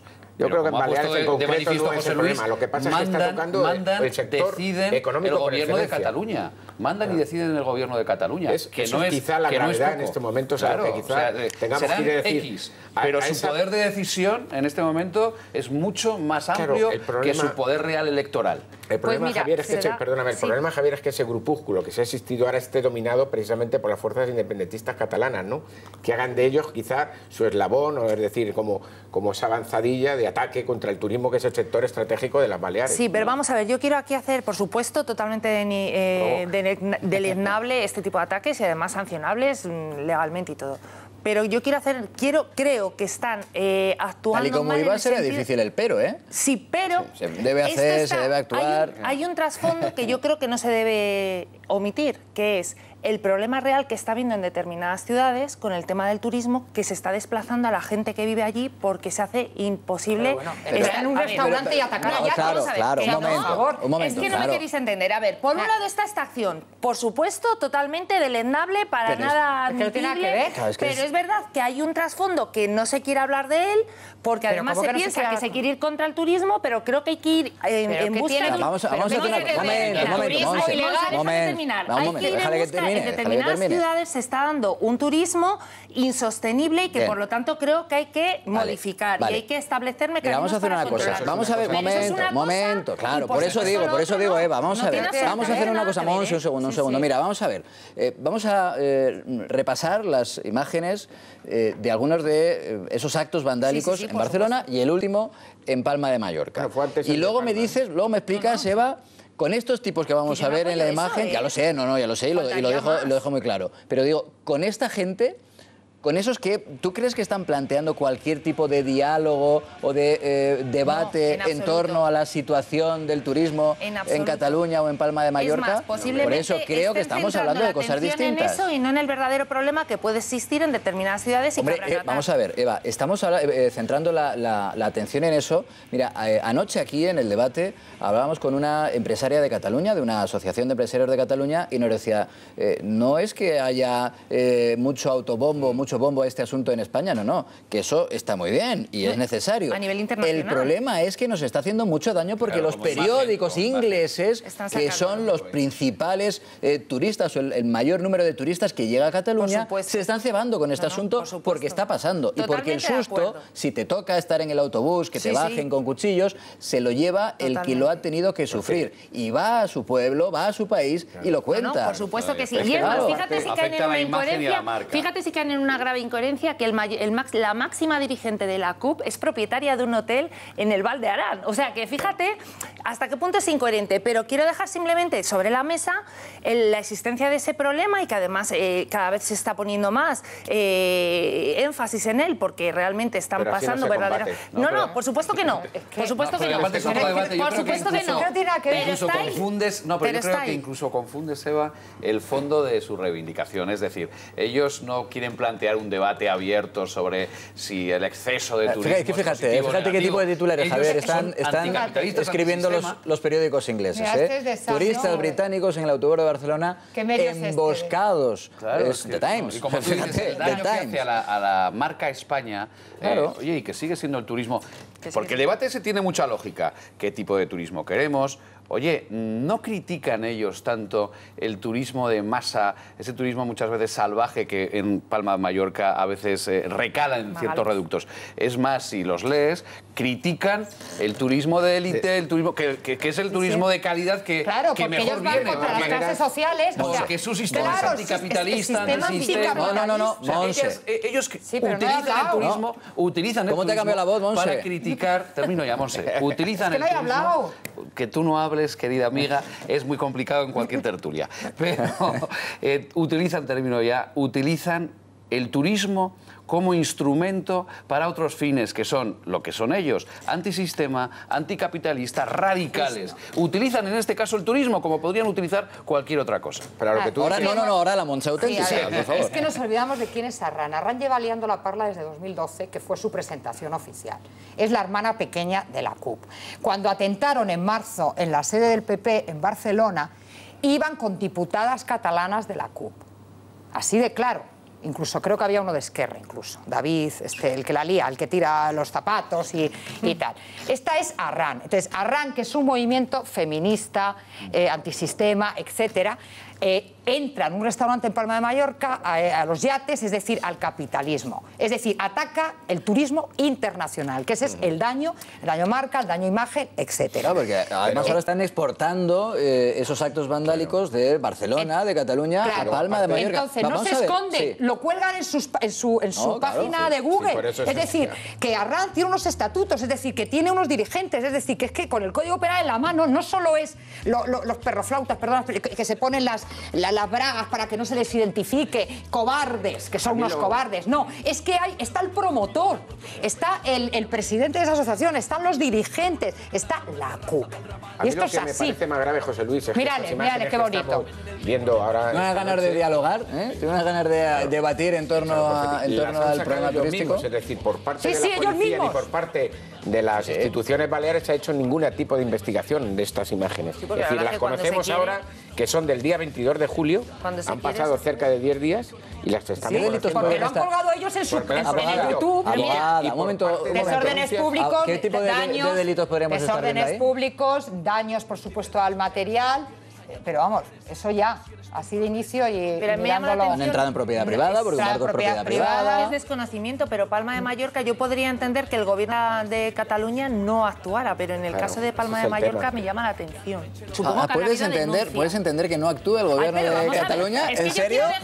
¿Me lo estás diciendo? Vamos a ver, ¿dónde? Yo quiero dejar claro ha dicho, puedo llegar a entender que sí, no, queda de verdad, queda claro, pero escúchate a ti misma lo que has dicho. Puedo llegar a entender que no actúe el gobierno de Cataluña, pero no entendería que no lo hiciera. Pero no puedo llegar a entenderlo porque lo está sosteniendo, la CUP está sosteniendo este gobierno secesionista. Pero eso es imposible de entender. Bueno, ya, pero les entendería como poniéndome en su pellejo, dirían, a ver, me están sosteniendo la CUP, pues yo me callo pero hombre, evidentemente lo entiendo como que es algo que ellos están comprados, por decirlo de alguna manera, si lo he dicho desde ese punto de vista. Por supuesto. Creo que te convenía la aclaración. Hombre, se echa en falta un comunicado de la Guardia Nacional, de la policía, ¿no? Balear, en el sentido de si son amigos antiguos de ellos y tienen ficha policial, un poco esa identificación que yo decía, unida a, insisto, con el Código Penal a la mano, el promotor, el que lo cuelga, el que lo difunde. Voy a eso. Que es que están identificados. Que también tiene responsabilidad, claro. El que lo difunde. Bueno, también de Mariano Rajoy, en ese encuentro con los periodistas en Galicia del que les hablaba, se ha referido a estas imágenes, a estos atentados contra el sector turístico, estos ataques del movimiento Arranques, como se llaman las juventudes de los antisistema de la CUP. Y ha venido a, entre otras cosas, recordar aquel refrán de quien con niños se acuesta, pero extrapolado a la situación política un poco en la línea de lo que apuntabas tú. Vamos a escuchar a Rajoy. Una estulticia insuperable, porque el turismo es más del 10% del PIB en España, da empleo a más de 2 millones de personas. Cataluña es la comunidad autónoma de España donde vienen más turistas. En vez de quien se acuesta con niños, ya se sabe cómo se levanta, lo que ha venido a decir Rajoy es que quien pacta con antisistema pues sabe a lo que se expone, efectivamente. Y evidentemente, y si estás en sus manos, pues al final tienes que tragar Ahora, con ciertas cosas. Ahora, yo te digo que después de estas declaraciones de Mariano Rajoy, ya verás cómo... Mañana no van a... Sé que los tienen fichados. En el momento que por parte de la jefatura de la policía de Palma de Mallorca quiera cogerlos, están fichados. Pero entonces, ¿qué falta? Es que eso es más incomprensible todavía. Falta voluntad política, José Luis. Claro. Falta voluntad política para que una vez por todas atajar a esta gente. Pero es que está haciendo mucho daño. Vamos a ver, es realmente incomprensible. Yo creo que lo que falta, aparte de voluntad política, es decir, a mí este buenismo, porque les estás dando alas al victimismo. Es decir, seguro que lo enmarcan, o sea, seguro que si detienen a alguien por ser identificado, que están identificados porque los vídeos se les ve la cara, algunos van con bragas y capuchas, pero otros van a descubierta, cara descubierta. Insisto, es que basta ya de no aplicar la ley, es que el victimismo del opresor, el Estado opresor. El otro día se metieron con la Guardia Civil igualmente. Es que yo estoy harta ya de no aplicar la ley. Es que, de verdad, y este buenismo de Rajoy, no, vamos a esperar al acto administrativo para ir al TC. No, oiga, el Código Penal habla de todo acto preparatorio de un delito de secesión, de un delito de querer no cumplir la Constitución y dividir España en dos. Insisto, es delito igualmente, o sea, los actos preparativos de un acto ilegal. Entonces, de verdad, vale, no vamos a llevar a los tanques, que eso es lo que quieren que digamos, que es lo que quieren, para llorar y el victimismo. Lo que a alguno le encantaría pero estoy del Estado opresor. El gobierno está actuando paulatinamente conforme y proporcional a lo que van haciendo. Sí, pero es decir, tampoco puedes actuar previo. Yo en ese aspecto, a nivel legal y a nivel jurídico, yo creo que están actuando. Eso se lo dirá la abogada del Estado de Soraya y compañía, que te dirán que están intercambiando los papeles. No, hombre. Eva Yarandi defendiendo un gobierno de Rajoy. Pues sí, porque a nivel jurídico y legal es que pero no es todo lo que se podría. Es decir, a mí me hace mucha gracia. Sí. O sea, no, yo a una abogada del Estado, y con todos mis respetos, que me diga que los actos preparatorios de un delito pues no son delito, pero si han llevado todo el tema de las urnas y todo eso. Al TC, a nivel de acto administrativo, a nivel de que se declare para ustedes porque es tal, pero no el Código Penal. Estoy hablando entre la parte civil y la parte penal. El 1 de octubre se acerca. El 1 de octubre se acerca. Que el 1 sacan las urnas de cartón, te lo digo yo. Pero yo tengo ganas, Monse, de verlo, de que se retraten de una vez por todas los que han huido al monte desde hace tiempo. Ya se acerca el 1 de octubre, quedan semanas, vamos a ver qué hacen, vamos a ver cómo responde evidentemente el gobierno, pero que se retraten. Ahora bien, el problema no es el 1 de octubre, el problema es el 2 de octubre. ¿Qué hacemos? ¿Qué pasa? Porque ahí yo es donde discrepo abiertamente. Pues elecciones con el PSOE. No, pero ahí discrepo de los que piensan que este problema se soluciona con décadas de lo mismo. Antes comentábamos y tú defendías que hay que dialogar, hay que ceder, hay que si los catalanes quieren... No, es que llevamos 40 años cediendo, 40 años dando la mano, 40 años intentando integrar el sentimiento nacionalista catalán y lo que hemos recibido es no solamente que no se han saciado, como decía antes también Monse, sino que quieren más y que son cada vez más es el día de la marmota. Pues te diré que propios dirigentes del Partido Popular hablan de la posibilidad de volver al estatut. Es decir, quiero decir, en ese momento, a pesar de que a muchos no les gustaron y de que el Partido Popular hizo lo que hizo con el estatuto que se había votado, en la paz, o sea, el estado de paz era mayor, es decir, no había este problemón de tranquilidad, no había este problemón que existe ahora. Es decir, a lo mejor es una posibilidad, pero vuelvo a decir que cuando el Partido Socialista habla de una reforma constitucional, no es exclusivamente hablando de Cataluña, se está hablando de una reforma que tiene que tener un consenso, por supuesto, mayoritario, en el que se hable precisamente de cómo quedan o aclarar las competencias y el tema de financiación. Que yo creo que es a lo que se reduce todo, al tema de dinero y al tema de cómo autogestionar sus propios impuestos y sus propias... Pero esto que se lo ha dicho Pedro Sánchez, esto no lo ha dicho Pedro Sánchez, de la nacionalidad. Gallego y Aliaxo. Que no lo dejamos hablar. Me enerva. Mira, voy a hacer un guiño a mi tierra, a Huesca. No es un problema de que, bueno, pues no hemos respondido a las exigencias o ansias de los catalanes. No, es un problema de que no han querido desde hace tiempo cumplir la ley. Hace poco hay una sentencia firme que obliga a Cataluña, a la Generalitat catalana, a devolver del monasterio de Villanueva de Sigena, en mi tierra, se llevaron 44 obras extraordinarias. Hay una sentencia que les obliga a devolverlas. ¿Sabes qué ha dicho el presidente de Cataluña, sus consejeros? Que tararí que te vi. que eso es un acto, e incumplir esa orden, esa sentencia judicial, es uno de los primeros actos de independencia. Es decir, aquí hay un problema de fondo, aquí hay un problema que se han creído por encima del bien y del mal legal, sobre todo. No es un problema de que quieren porque no se les da, no, es que, oiga, de mi tierra han expropiado, se han llevado ustedes unas obras que la justicia ha demostrado que tienen que devolverse al monasterio de Villanueva de Sigena. Y la respuesta de Cataluña, ojo, no de Cataluña, no de todos los catalanes, la respuesta de la Generalitat de Cataluña es tararí que te vi, sentencia judicial. Iba a decir, me la paso por punto suspensivo. Juan Luis. No, lo que quería deciros es que fijaros en la estrategia de esta gente. Es decir, ¿cuándo han sacado el vídeo? Lo han sacado precisamente la Semana Grande de Mallorca, que es cuando se está celebrando la Copa del Rey, con todos los medios internacionales, cubriendo la presencia de los reyes de España en la isla, eligiendo el sitio de moda de Palma Mallorca, que está precisamente ese restaurante que estábamos viendo situado en el Port Bell de Palma. Es decir, todo con una gran estrategia. O sea, las fuerzas de seguridad tendrían que saber precisamente cómo esta gente está actuando, ¿no? Es decir, no dejarles hacer lo que quieren, ¿no? Bueno, pues de momento todo lo contrario.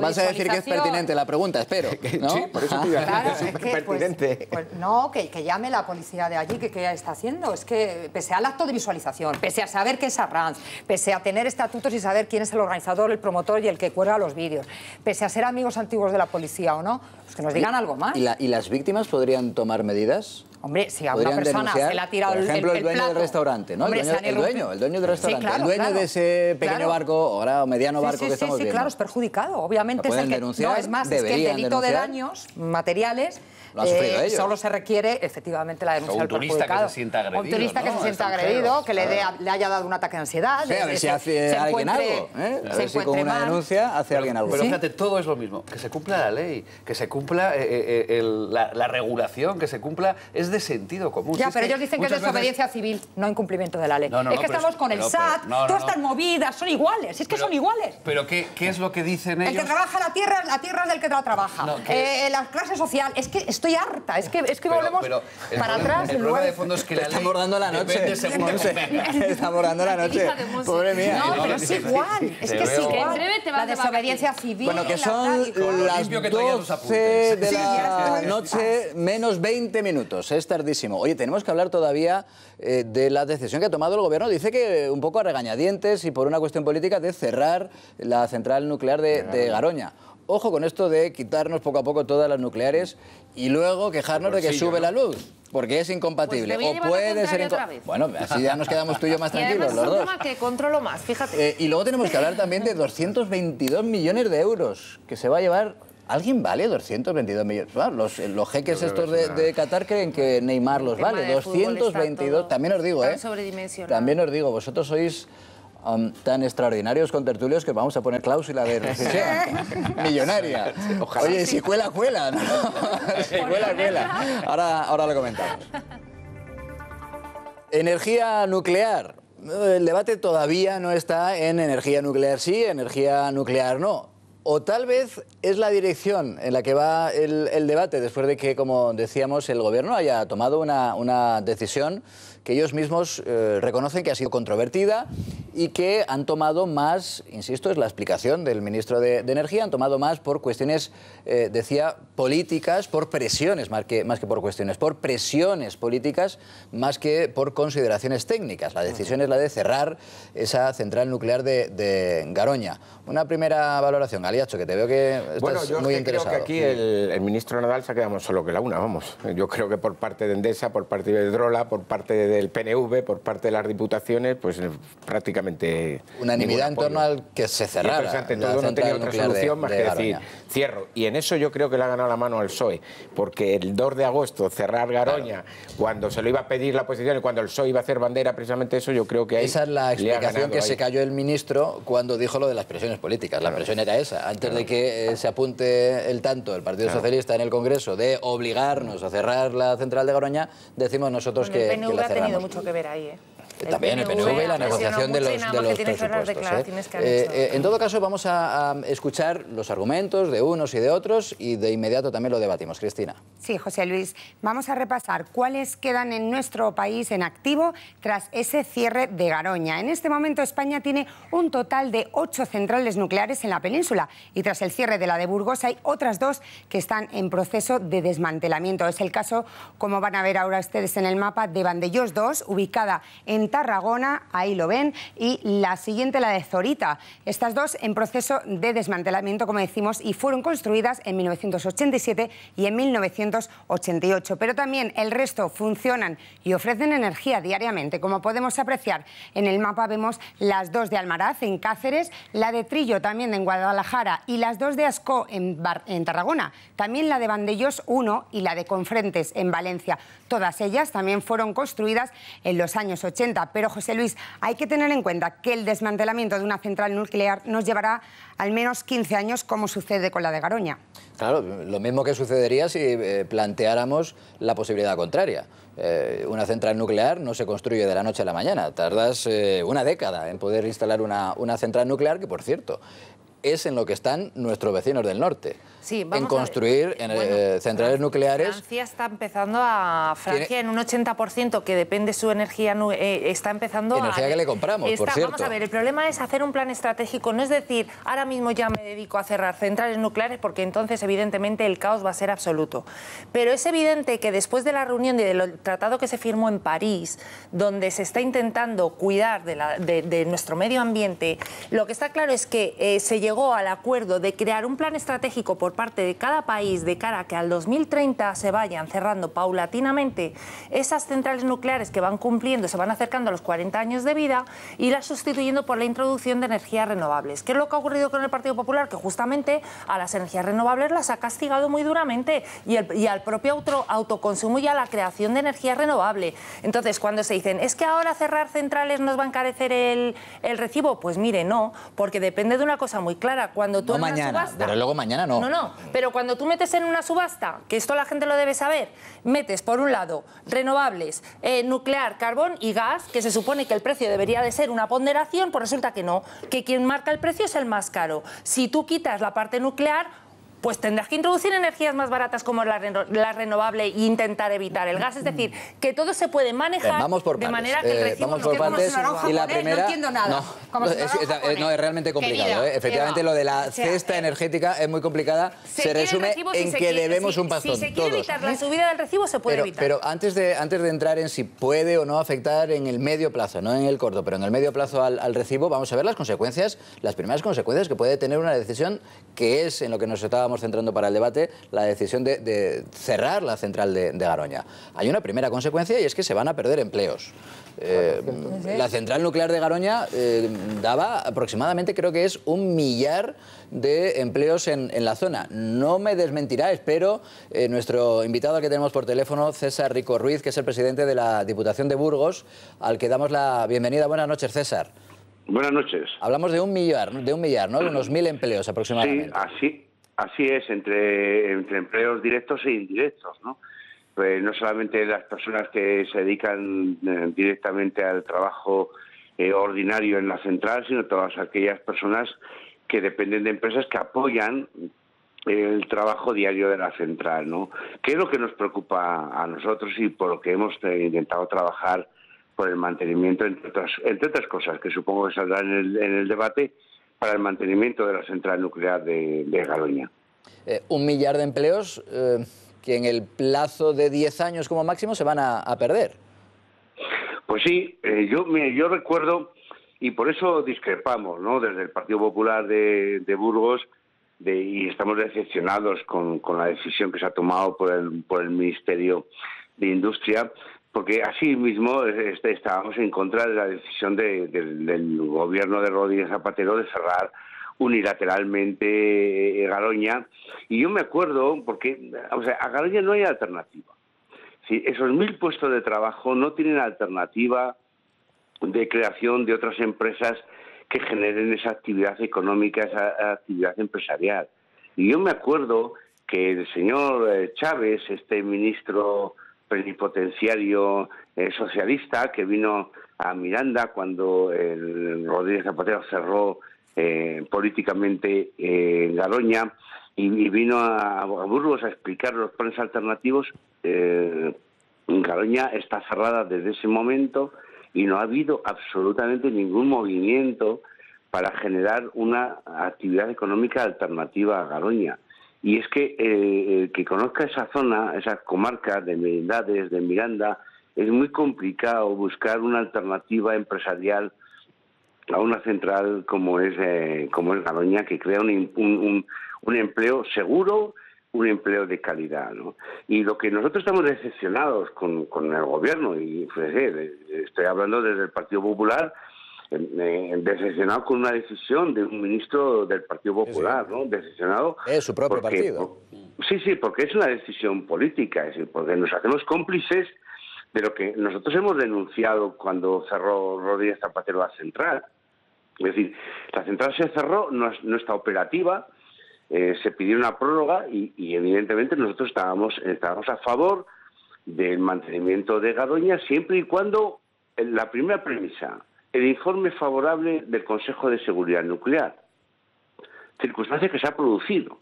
Si el Consejo de Seguridad Nuclear ha dicho que Garoña, con las innovaciones que se han y las inversiones que se han producido en la planta, es segura y tiene viabilidad para acomodarse. Aunque también es cierto, César, que ese informe del Consejo de Seguridad Nacional obligaba a una serie de inversiones, que es lo que le llevaron a las empresas que la explotan a decir que a lo mejor no era económicamente viable. Claro, pero por eso yo creo que el ministro le ha hecho un favor a las empresas que gestionan en estos momentos la central. Vamos a ver, ¿quién ha pedido la prórroga de Garoña? ¿La ha pedido el gobierno? No, la ha pedido la empresa que está gestionando Garoña. Si estas empresas entienden que no es viable Garoña, que desistan de la prórroga. Es que es así de fácil. Si yo veo que Garoña no es viable económicamente, si yo soy el empresario que gestionó Garoña, renuncio a la petición de prórroga. Y así de fácil hubiera sido. Mire, el gobierno, a la vista de que las empresas que gestionan Garoña están viendo que la inversión que exige el Consejo de Seguridad Nuclear es inviable económicamente, desisto de la petición de prórroga. Y el gobierno hubiera dicho, pues ante esa petición de desistimiento, punto final. Pero es que hasta este momento nadie ha desistido de esa petición.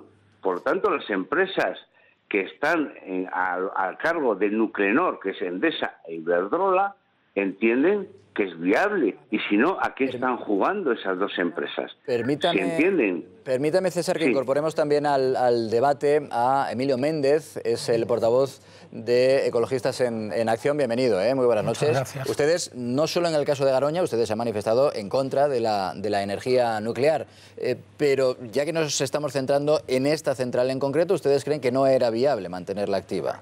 Vamos a ver, en la prensa de hoy aparece un comentario del señor ministro que dice: con las peticiones que ha hecho el Consejo de Seguridad Nuclear, no nacional, sí, nuclear, CSN, no parece que vaya a ser rentable una central como esta, que ya ha cumplido 40 años de vida. Para mí la cuestión no solo es económica, es un segundo plano. La cuestión es de riesgo. Y ese riesgo está ahí. La Dirección General de Tráfico nos dice que tenemos muchos accidentes y que en parte es porque el parque de vehículos en España es viejo, con un promedio de 12 años de vida. Las centrales nucleares se diseñaron para 40 años de vida y esta lo ha cumplido. Entonces, la cuestión del riesgo es importante. Ustedes hablaban Por eso es verdad que el Consejo de Seguridad Nuclear obligaba, exigía ese plan de inversión en seguridad. Que las empresas Pero ellos decían, si se hace esa inversión, pero las empresas es viable. Consideran que es una inversión muy alta para hacerlo. Eso también es Pero cierto. la cuestión de la seguridad se une a otras cuestiones. Ustedes han debatido antes sobre el turismo. El turismo es casi el 12% del PIB español. No más del 10%, como decía el señor Rajoy antes, sino el 12, 11,7% por ser más exactos. Si un país volcado al turismo tiene un incidente nuclear en una central vieja, el palo que se le da al turismo es muchísimo más grande tenemos un incidente, que el del cerebrado. Afecta al turismo y nos afecta a todos. Exactamente. Eso, Entonces, es como decir que París no va a ir a visitar a la gente porque tiene en Francia muchas centrales nucleares. La gente va a París. Lo sé, pero el riesgo es muy fuerte. En el mundo ha habido una creencia sobre que la tecnología lo puede todo. Yo soy doctor ingeniero y sé que eso no es así. Fui subdirector de I+D de Endesa y sé que eso no es así. Mientras le esperaba, que ha estado una hora esperando a verles a ustedes... Habrá disfrutado mucho.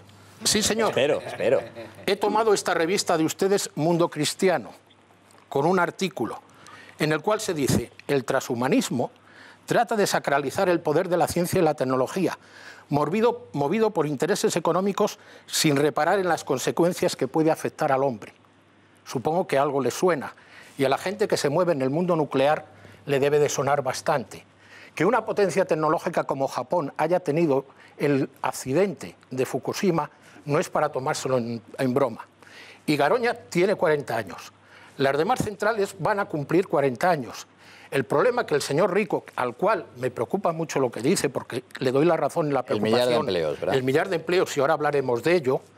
He de decir lo siguiente. En el año 1997 se introdujo la ley del sector eléctrico, ley que fue aprobada por el gobierno de Aznar y que básicamente liberalizaba el sector y que nos decía a las empresas, en ese momento yo estaba en una de ellas, que éramos autosuficientes para decidir las cuestiones por razones económicas, que el Estado no iba a tener nada más que una planificación orientativa y que cada empresa tomaría las decisiones que le correspondieran. De hecho, don Rodrigo Rato, en la entrega de los premios del Club Español de Medio Ambiente a la viuda de don Vitoriano Reynoso, dijo: vamos a enseñar a liberalizar la electricidad a Francia y Alemania. La cuestión política de la que se queja el señor de la Comunidad de Castilla y León... De la Diputación de Burgos. De la Diputación de Burgos, arranca de ese planteamiento. Por centrarnos también en esa parte del problema, en lo que estamos obviamente todos de acuerdo, el problema de la pérdida de 1 millar de puestos de trabajo. Señor presidente, sí. ¿Su propio partido le ha ofrecido, después de sus quejas o antes de sus quejas, algún plan alternativo para, de alguna manera, recuperar o no perder la totalidad de esos empleos? Pues no, de momento no, pero yo me sumo a la reivindicación del presidente de la Junta de Castilla y León, Juan Vicente Herrera, en exigir de forma inmediata un plan de reindustrialización de esa zona, ¿no? Está claro que no, si Garoña mañana no va a dejar de ser operativa, pero sí que es cierto que de los 1.000 puestos de trabajo que en activo pueden representar, nos vamos a quedar en 1/3 en lo que es el desmantelamiento de Garoña. Pero vamos, yo me quedo muy perplejo después de escuchar al representante de Ecologistas en Acción. Vamos, cuando Francia tiene 58 reactores nucleares, algunos de ellos a 40 kilómetros de la frontera española, hacer estos planteamientos de bueno, aquí hay que cerrar todas las centrales nucleares. Porque mire, Garoña aporta muy poco al conjunto del mix energético, pero es verdad que nosotros no reprocharíamos al ministro, como lo hacemos, y es de nuestro propio partido, que cierre Garoña dentro de una política de análisis del mix energético que España necesita de futuro. Porque es verdad que en los próximos años hay centrales nucleares que cumplen teóricamente su vida útil, que es verdad, y eso lo hemos criticado nosotros, que la vida útil no tiene que determinarse con un contexto político, sino un contexto técnico, y el Consejo de Seguridad Nuclear ha señalado que precisamente Garoña es viable si se hacen inversiones que tienen que aceptarse por parte de las empresas. Y lo que nosotros decimos, bueno, que no se haga un cierre político, como denunciamos cuando se hizo por Rodríguez Zapatero. Y ahora mismo también, aunque lo ha hecho nuestro gobierno, un gobierno del Partido Popular, no puede ser un cierre político, tiene que ser un cierre empresarial. Oiga, a mí no me sale rentable hacer inversiones para mantener Garoña, y es legítimo que una empresa diga: yo no sigo manteniendo una empresa que puede tener déficit económico. Pues muy bien. Alguna de las eléctricas lo sugirió, no lo dijo abiertamente, pero efectivamente. Pero ¿por qué? Pero a lo que vamos. 50 millones de euros, que era una inversión que no era viable económicamente. Pues muy bien, pues que la empresa diga, no quiero seguir con la prórroga, porque hasta estos momentos ninguna de las dos empresas, ni Endesa, ni Iberdrola, ni el conjunto que es Nuclenor, ha dicho, oiga, yo renuncio a la prórroga. Si esto es inviable económicamente, ¿por qué el gobierno me tiene que decir que no sigo con Garoña? Yo soy el que, a la vista de que no puedo seguir con esas inversiones, renuncio a la prórroga. Que es que la prórroga no la ha pedido el gobierno, la han pedido Nuclenor. Voy a apelar... es el propio empresario... Voy a apelar a la condición de sociólogo de Javier Gallego aquí presente. La batalla del presidente de la Diputación de Burgos y de quienes defienden la energía nuclear, ¿es una batalla en buena medida perdida porque la sociedad española no está a favor de la energía nuclear o crees que no? Bueno, yo creo que España en general no está en contra de la energía nuclear. Yo creo que España está a favor de una energía limpia, de una energía segura, de una energía que nos permita ser competitivos. Sí, yo recuerdo que hay estudios económicos en los cuales parte de nuestra falta de competitividad con nuestro sector exterior es el coste energético. Y por tanto, yo no sé si será evitable las nucleares o no, pero sí que es verdad que el gobierno, el que sea, de turno, tiene que establecer un mix energético que nos permita ser competitivos con empresas de Europa cuyo coste lo que de mucha energía... gente no sabe es que estamos comprando energía nuclear a Francia. Pero el debate social... Perdón, que no es cierto. Durante mucho tiempo le hemos estado comprando energía nuclear a Francia. Cojamos el informe de Red Eléctrica de España y veremos que, salvo este último año, España ha sido exportador, en muy pequeña cantidad, pero exportador de electricidad. Entonces la cuestión no está ahí.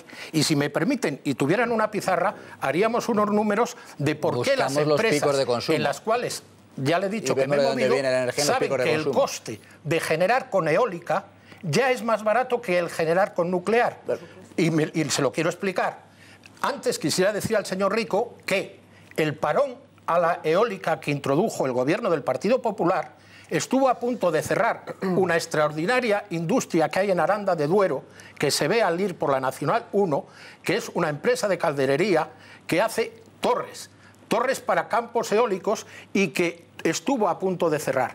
Yo la visité, curiosamente, el mismo día que se incendió Campofrío y estaba completamente parada. Iba con alumnos de la universidad, me he jubilado y colaboro en la universidad, a ver parques eólicos en Burgos. En Burgos hay una posibilidad de repotenciación de eólica muy fuerte. Si abrimos el campo nos acabamos perdiendo. Estábamos en el debate desde el punto de vista sociológico en torno a la energía nuclear. Primero porque...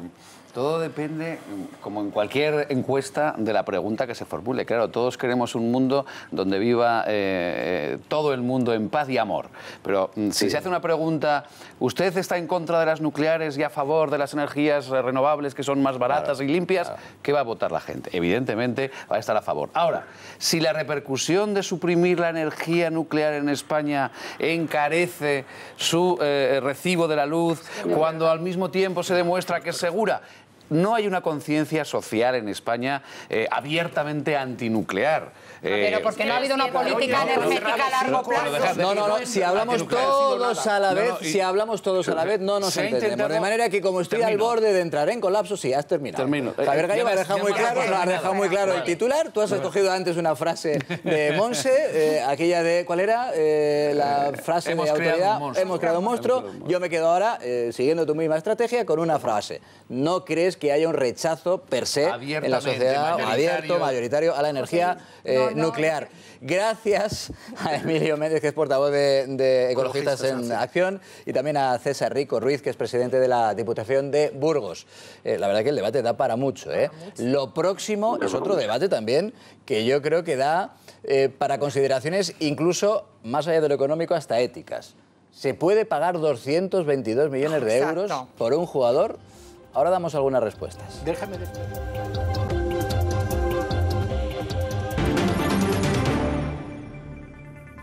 Antes de lo de Neymar, vamos con ese cese, esa destitución, oye, fulminante. Pocas veces ha habido una decisión tan rápida. La destitución en concreto del cónsul español en Washington, después de que escribiera esa frase o esas frases, la verdad que polémicas y poco afortunadas. Esto lo ha reconocido hasta el propio autor. Las escribió en su página de una red social, de Facebook. El cónsul era Enric Sardavall y es como se llama ese excónsul, que no tuvo otra idea para criticar a la presidenta de Andalucía, o tal vez ni siquiera para eso, que utilizar un lenguaje, hombre, pues finalmente bastante ofensivo, aunque no era el objetivo inicial, ridiculizando ese acento andaluz.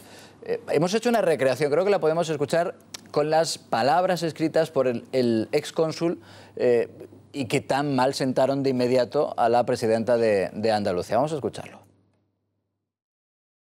Hay que ver que osadía y mal gusto la de la Susi. Mira que ponerse igual que Leticia. Cómo se ve que no sabe nada de protocolo ella, tan del pueblo y de la izquierda. Nos ha hecho quedar fatal los andaluces. Dimisión ya. Bueno, eso es textualmente lo que escribió el excónsul español en Washington. De inmediato, la presidenta de Andalucía respondió también en una red social mostrando su orgullo por ser andaluza y por utilizar ese acento. El ministro de Exteriores ya decía que de inmediato ha tomado una decisión además muy contundente y ha destituido de manera fulminante al diplomático, a Enric Valls. Enric Valls, que también ha hecho unas declaraciones después de ese cese fulminante, y ha reconocido que efectivamente no estuvo afortunado al escribir ese tipo de comentarios, pero también, lo que ven, dice que en España no existe libertad de expresión y que casi le han quemado en la hoguera. Pues, ¿qué quieres que te diga? Es que pertenece a un cuerpo diplomático de élite, es que se le exige una muy diplomático no ha estado, efectivamente. No ha estado. Es que se le exige una ejemplaridad absoluta y además está representando o apoyando o ayudando a la población española precisamente en el sitio donde ejerce su trabajo y por lo tanto está dejando de lado o ha ridiculizado, bajo mi punto de vista, a una parte de esa población española que son los andaluces. Y también demuestra una gran ignorancia con las redes sociales, porque cuando dice, no, es mi Facebook privado. Es mi Facebook privado que lo puede ver todo el mundo que me agrega, el que me sigue. Vamos a ver, no sé, yo creo que ha estado tototalmente fuera de lugar. A mí me hubiera gustado esta misma rapidez para Moix, el que fue fiscal anticorrupción. Me hubiera gustado, o sea, ya de paso, sin anestesia. ¿No? Ya te descargas. O sea, estas menos de 24 horas me hubiera encantado. Vamos a ver, aparte de ser un representante público, lo ha explicado muy bien Eva, el cuerpo es de mucha élite, o sea, es muy difícil ser cónsul. Y vamos, es una prerrogativa del ministro de Asuntos Exteriores que puede nombrarlo y destituirlo, eso es importante remarcarlo, pero aparte es que este mismo hombre hizo unas declaraciones en 2016, porque es catalán, diciendo que le molestaba mucho que le recordaran siempre el acento catalán. Entonces, claro, cuando uno se mete con burla, por cierto, no existe el derecho al insulto, existe el derecho a la libertad de expresión, pero el derecho al insulto no existe. Entonces, reitero, cuando uno se mete con esa sorna, con el acento andaluz, con el glúteo de la presidenta de Andalucía, porque se mete con el físico, o sea, es que va a meterse con el físico, no compara el color con la reina Leticia, no, compara los glúteos, o sea, la está llevando gorda. Y se está riendo del acento andaluz. Uno que dice que le molesta que le recuerden su acento catalán. Venga, hombre, hágaselo mirar porque esa doble vara de medir. Pues yo... no me gusta nada. Ya me quedo, ya, él dice, sí, sí. Por eso el color no era la comparación, era el subterfugio de lo que quería decir. Él, que reconoce su error, que es que es un error tan burdo, tan evidente... Y que es desproporcionado. Pero efectivamente añade que su destitución es desproporcionada. Sí. ¿A ti te lo parece, Gallego? Pues yo... no le hubiera destituido por estas declaraciones. Entonces ahora decís, lo estás defendiendo. No era destituido antes. Lo estás defendiendo. Y digo, no. La destitución preventiva. Entiendo lógica la destitución, primero porque es discrecional del ministro, que es quien nombra a un cónsul o a un alto representante en una embajada, y por tanto tiene la capacidad, y nadie puede negársela, de destituir por cualquier motivo, en este caso probablemente muy fundado. Pero es que yo no lo habría destituido por esto. Yo lo habría destituido, tú hablabas de que era catalán, porque este señor se ha manifestado favorable al referéndum ilegal. Y es un representante del Reino de España en Estados Unidos. En Washington, nada menos. No hay más preguntas, señoría. Es decir, O sea, yo es que por eso sí que veo un fundamento mucho más serio en el otro también. El debate ha girado entonces. No lo he negado en lo otro. He hecho un giro en la diplomacia, porque entró en el año 70 y tanto. Pero Juan Luis, que he hecho un giro dialéctico, no negando lo anterior, sino poniendo el acento en lo que para mí es todavía mucho más grave. Javier que es favorable al referéndum ilegal. Un país que le nombra, o sea, el Estado que le da la autoridad para representar a España y justo no quieres a España. Claro. Te doy la razón. O sea, además, en Washington, donde los independentistas, en Washington los independentistas catalanes, a mí me consta, hacen una labor de proselitismo realmente muy considerable, muy importante. ¿Vale? Si el que tiene que contrarrestar esa labor de proselitismo del independentismo catalán está a favor del referéndum que sería ilegal, hombre, digo que ha girado el debate después de la intervención de Gallego. Es muy buena lectura. Ha sido desproporcionado el cese del cónsul a qué hacía ahí el cónsul. La gota que ¿Qué pintaba allí el cónsul? No, pero y sobre todo también la rapidez del ministro de Interior, de Zoido, pidiendo inmediatamente, por eso quizá también ha venido toda esta rapidez, ¿no? Porque precisamente Zoido no creo que haya pedido la dimisión simplemente por el acento andaluz, sino que me imagino que habrá más trasfondo. Habrá un ruido, un mar de fondo que yo creo que ha ayudado con sus declaraciones. Hombre, dicen que hay bastantes detractores de él dentro del cuerpo diplomático, pero... Hombre, no, y también tenía defensores. Hay parte de la comunidad española en Washington que está diciendo que en el poco tiempo que llevaba allí estaba haciendo una buena labor y que estaba tratando de solidificar a esa comunidad española. Pero, en fin, la decisión ha sido, desde luego, pues tú fíjate, fulminante. Os quiero decir, perder un puesto así... Bueno, es un diplomático de carrera, tampoco quiero decir. No se va a quedar con una mano delante y otra detrás, si eso era lo que te preocupaba. Esto es un cambio de cromos, Eva. Dejadle Gallego que tenga su minuto de gloria, porque lleva toda la noche, literal. Perdona que lo confiese, pero es que lleva toda la noche haciendo una cuenta. ¿Cuántas pesetas son? 222 millones de euros. Está ahí el hombre con sus numericos, con el móvil, con tal. ¿Cuánto dinero es lo de Neymar? Casi 40, para los que tenemos canas, que no es tu caso. Esto es tu caso, José Luis. Esto es mensaje de millennials para adelante. Los millennials yo en muchas ocasiones, incluso en mi vida personal, hago todavía cálculos en pesetas, lo reconozco, sobre todo cuando son cifras muy elevadas. Bueno, pues por Neymar van a pagar casi 40.000 millones de pesetas. Madre mía. Van a pagar casi 40.000 millones de pesetas. Anda que como se le lesione en el primer partido... Entonces, tú has hecho una pregunta muy pertinente. Bueno, seguro, ¿no?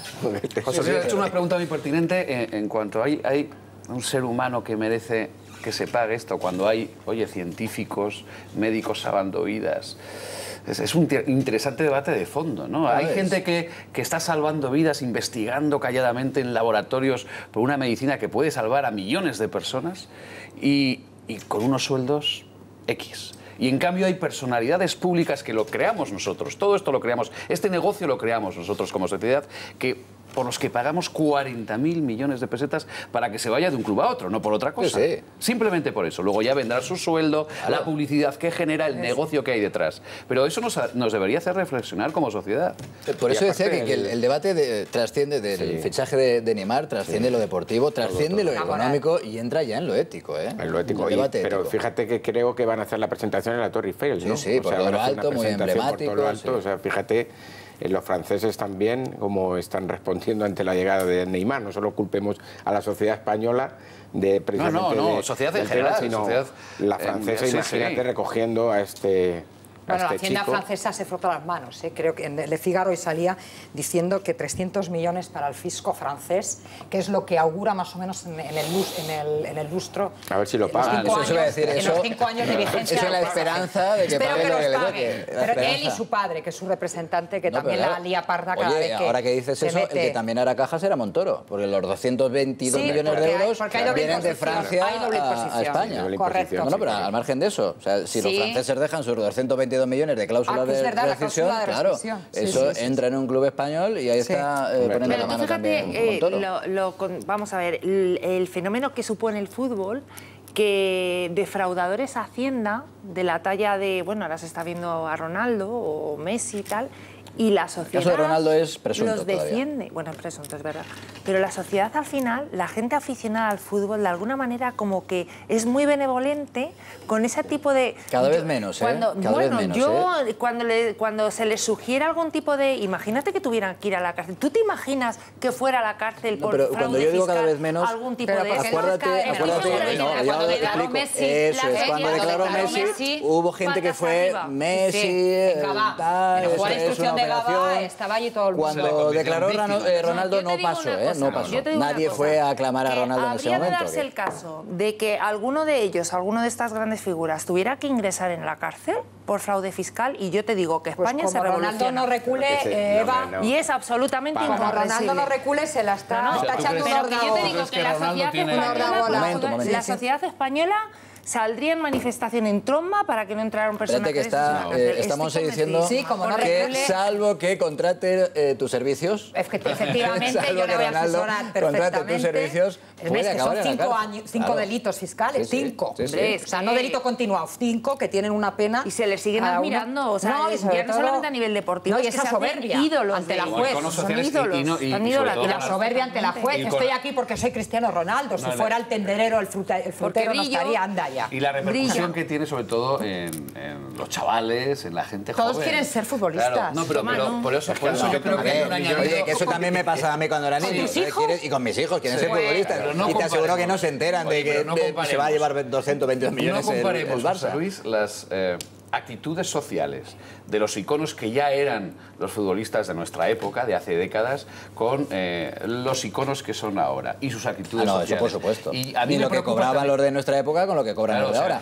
Y lo que generan los de ahora en comparación con lo que generaban los de las grandes estrellas del Real Madrid que ganaron Copas de Europa seguidas, bueno, ni de lejos soñaban con lo que ganan ya solamente de publicidad los actuales iconos. Pero por eso tienen un plus, ligando con lo que decía Eva, de ejemplaridad, que para mí no cumplen.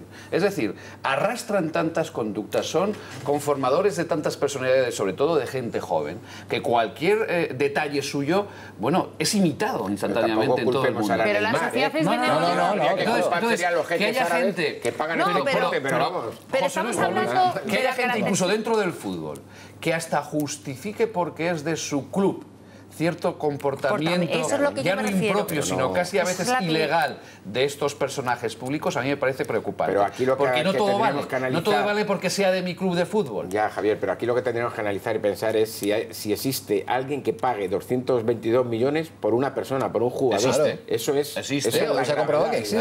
Claro. Existe. Primero, porque tienen mucho dinero, más. que son los jeques árabes que están ilusos y algún magnate de otro país, que son los que están empezando a manejar el fútbol mundial, que compran los clubes como plataforma al menos de promoción, vete tú a saber si de otros tipos de negocios. Ahí lo dejo, ¿no? Sí, pero tampoco quieren perder dinero, ¿eh? Quiero decir, si ellos pagan 222 millones solo de cláusula al Barça, más luego a eso súmale el salario del jugador, las fichas, la prima, súmale todo, es porque piensan que efectivamente le van a sacar negocio, que van a ganar más de ese dinero. Este no es un Messi, ¿eh? Yo insisto, además esa es otra. A mí me gusta mucho el deporte y el fútbol también. Yo quiero leeros el Twitter, le ha dicho te quiero mucho, Messi. Pobre, está muy triste Messi. Se ha despedido en Instagram, le ha dicho un placer enorme haberte compartido. Que le ha hecho un vídeo muy bonito. Te deseo mucha suerte en esta. Nos vemos, TKM, te quiero mucho. Y Piqué ha dicho Messi qué bonito. Que dijo aquello de se queda. Que aseguraba que se quedaba. Está en todas las portadas, en todas las portadas de los periódicos, lo de Neymar, efectivamente. Se despide, por ejemplo, dice ABC, Neymar se despide y deja dañado al Barça. No sé yo, de momento el Barça ha hecho negocio. Hombre, vamos a ver 220.000. Otra cosa es cómo reinvierte. Bueno, cree que ha hecho negocio. El famoso tridente ya no es tan tridente. Ya, pero bueno. Ya solamente son dos. A ver a quién. No tendrás tridente, ficha. Pero tienes 222 millones de euros. Por eso, a ver a quién ficha, claro. Pueden fichar también a otra gran estrella. También en el ABC, otra de las noticias que hemos analizado con detenimiento esta noche en el debate de Al Día, la ley permite reclamar, ojo con esto que es interesante, la ley permite reclamar a los padres los destrozos de las juventudes de la CUP. Estos ataques, actos vandálicos si son menores, contra el turismo. Es decir, efectivamente. Al aplicarse la ley de responsabilidad del menor, como es se lo aplicó mismo, en Calebo Roca, acuérdate con los cachorros de ETA. Es lo mismo que se hizo pues en ojito en los padres que cuando a uno le rascan el bolsillo... Duele más. Duele más. Mira, también con los ataques al turismo, abre su edición de mañana el diario El País. Dice, los ataques al turismo se extienden en Cataluña, Baleares, ojo, y también en la Comunidad Valenciana, también en Valencia. Al menos 7 hoteles ya de Barcelona, decía yo media docena, al menos 7 hoteles de Barcelona han sufrido este año agresiones como la apoyada por los antisistema de la CUP, que son los que sostienen al gobierno de la Generalitat. También, joder, pues está serio, Neymar en la foto del País. O sea, pagan por ti 222 millones de euros, ni se sabe lo que te van a pagar de sueldo, y en la foto de la portada del País está el hombre que parece que le han dado un disgusto. Hijo, si te van a pagar un dinero. Pero lo va a tener que demostrar. Bueno, exacto, pero lo que va adelante va adelante, sí, lo demostrará o no, pero el sueldo se lo lleva. Sí. Oye, en el diario de Maruenda, en el diario La Razón, ojo a esta noticia que es muy esperanzadora, ¿eh? No tiene nada que ver con la política. Borrada una enfermedad hereditaria en un embrión humano. Y añade La Razón, inquietud ante los límites éticos y médicos de un descubrimiento excepcional. Ojo con esto, un gran debate ético también. En el diario El Mundo, esa noticia que es ya muy preocupante y que por desgracia tiende a empeorar. La empresa que contó los votos acredita el pucherazo de Maduro. Digo que tiende a empeorar porque ya digo que hoy, no mañana sino hoy, porque estamos ya a jueves, es cuando se va a escenificar el autogolpe de Estado en Venezuela. Y mira, los abertzales también, hablábamos de se puede aplicar la ley que se hizo precisamente pensando en la Kale Borroka. Los abertzales se unen a la campaña antiturismo de los radicales catalanes. La misma familia. Sí, tampoco se diferencia mucho, efectivamente. Y miramos también la Vanguardia, con esas declaraciones que hemos escuchado y analizado en el debate del día del presidente del Gobierno. Dice la Vanguardia, Rajoy va a movilizar al Gobierno en agosto para impedir el 1 de octubre, para impedir el referéndum del 1 de octubre. Mira, ¿os lo creéis? Hombre, que sí, tampoco pasa nada trabajar en agosto, que tampoco pasa nada. Por eso lo digo, a vosotros lo van a decir. Ellos. Cristina, ¿cómo ha quedado el resultado de la encuesta de esta noche? Que precisamente se centraba en esto de los ataques al sector turístico. Así es, damos ya el resultado. El 61% de ustedes cree que la Generalitat evita las detenciones ante los ataques a turistas. Como cada noche, les damos las gracias por todas sus llamadas y todos sus comentarios a través de las redes sociales. Mira, por cierto, en La Vanguardia también dicen que no se aplica esto de la Kale Borroka, pero que al menos el Gobierno va a estudiar la posibilidad de 2 artículos de la Ley de Turismo para ir en contra de los agresores, de estos vándalos. Contra... Sí, pero la preocupación del Gobierno era que podía perjudicar al proceso secesionista, no otro problema. Es que le sostienen ellos. Pues ya, pues fíjate, o sea, su única preocupación era Qué bien que vamos a terminar tú y yo esta noche el programa, claro, de acuerdo. Claro, es lo que le preocupa. Claro, es una que ha estado de vacaciones. Gracias, gracias Galiacho, gracias Gerandi, por supuesto Monse y nuestro Javier Gallego. Mañana más, no nos pierdan de vista, por favor, que descansen. Buenas noches, adiós.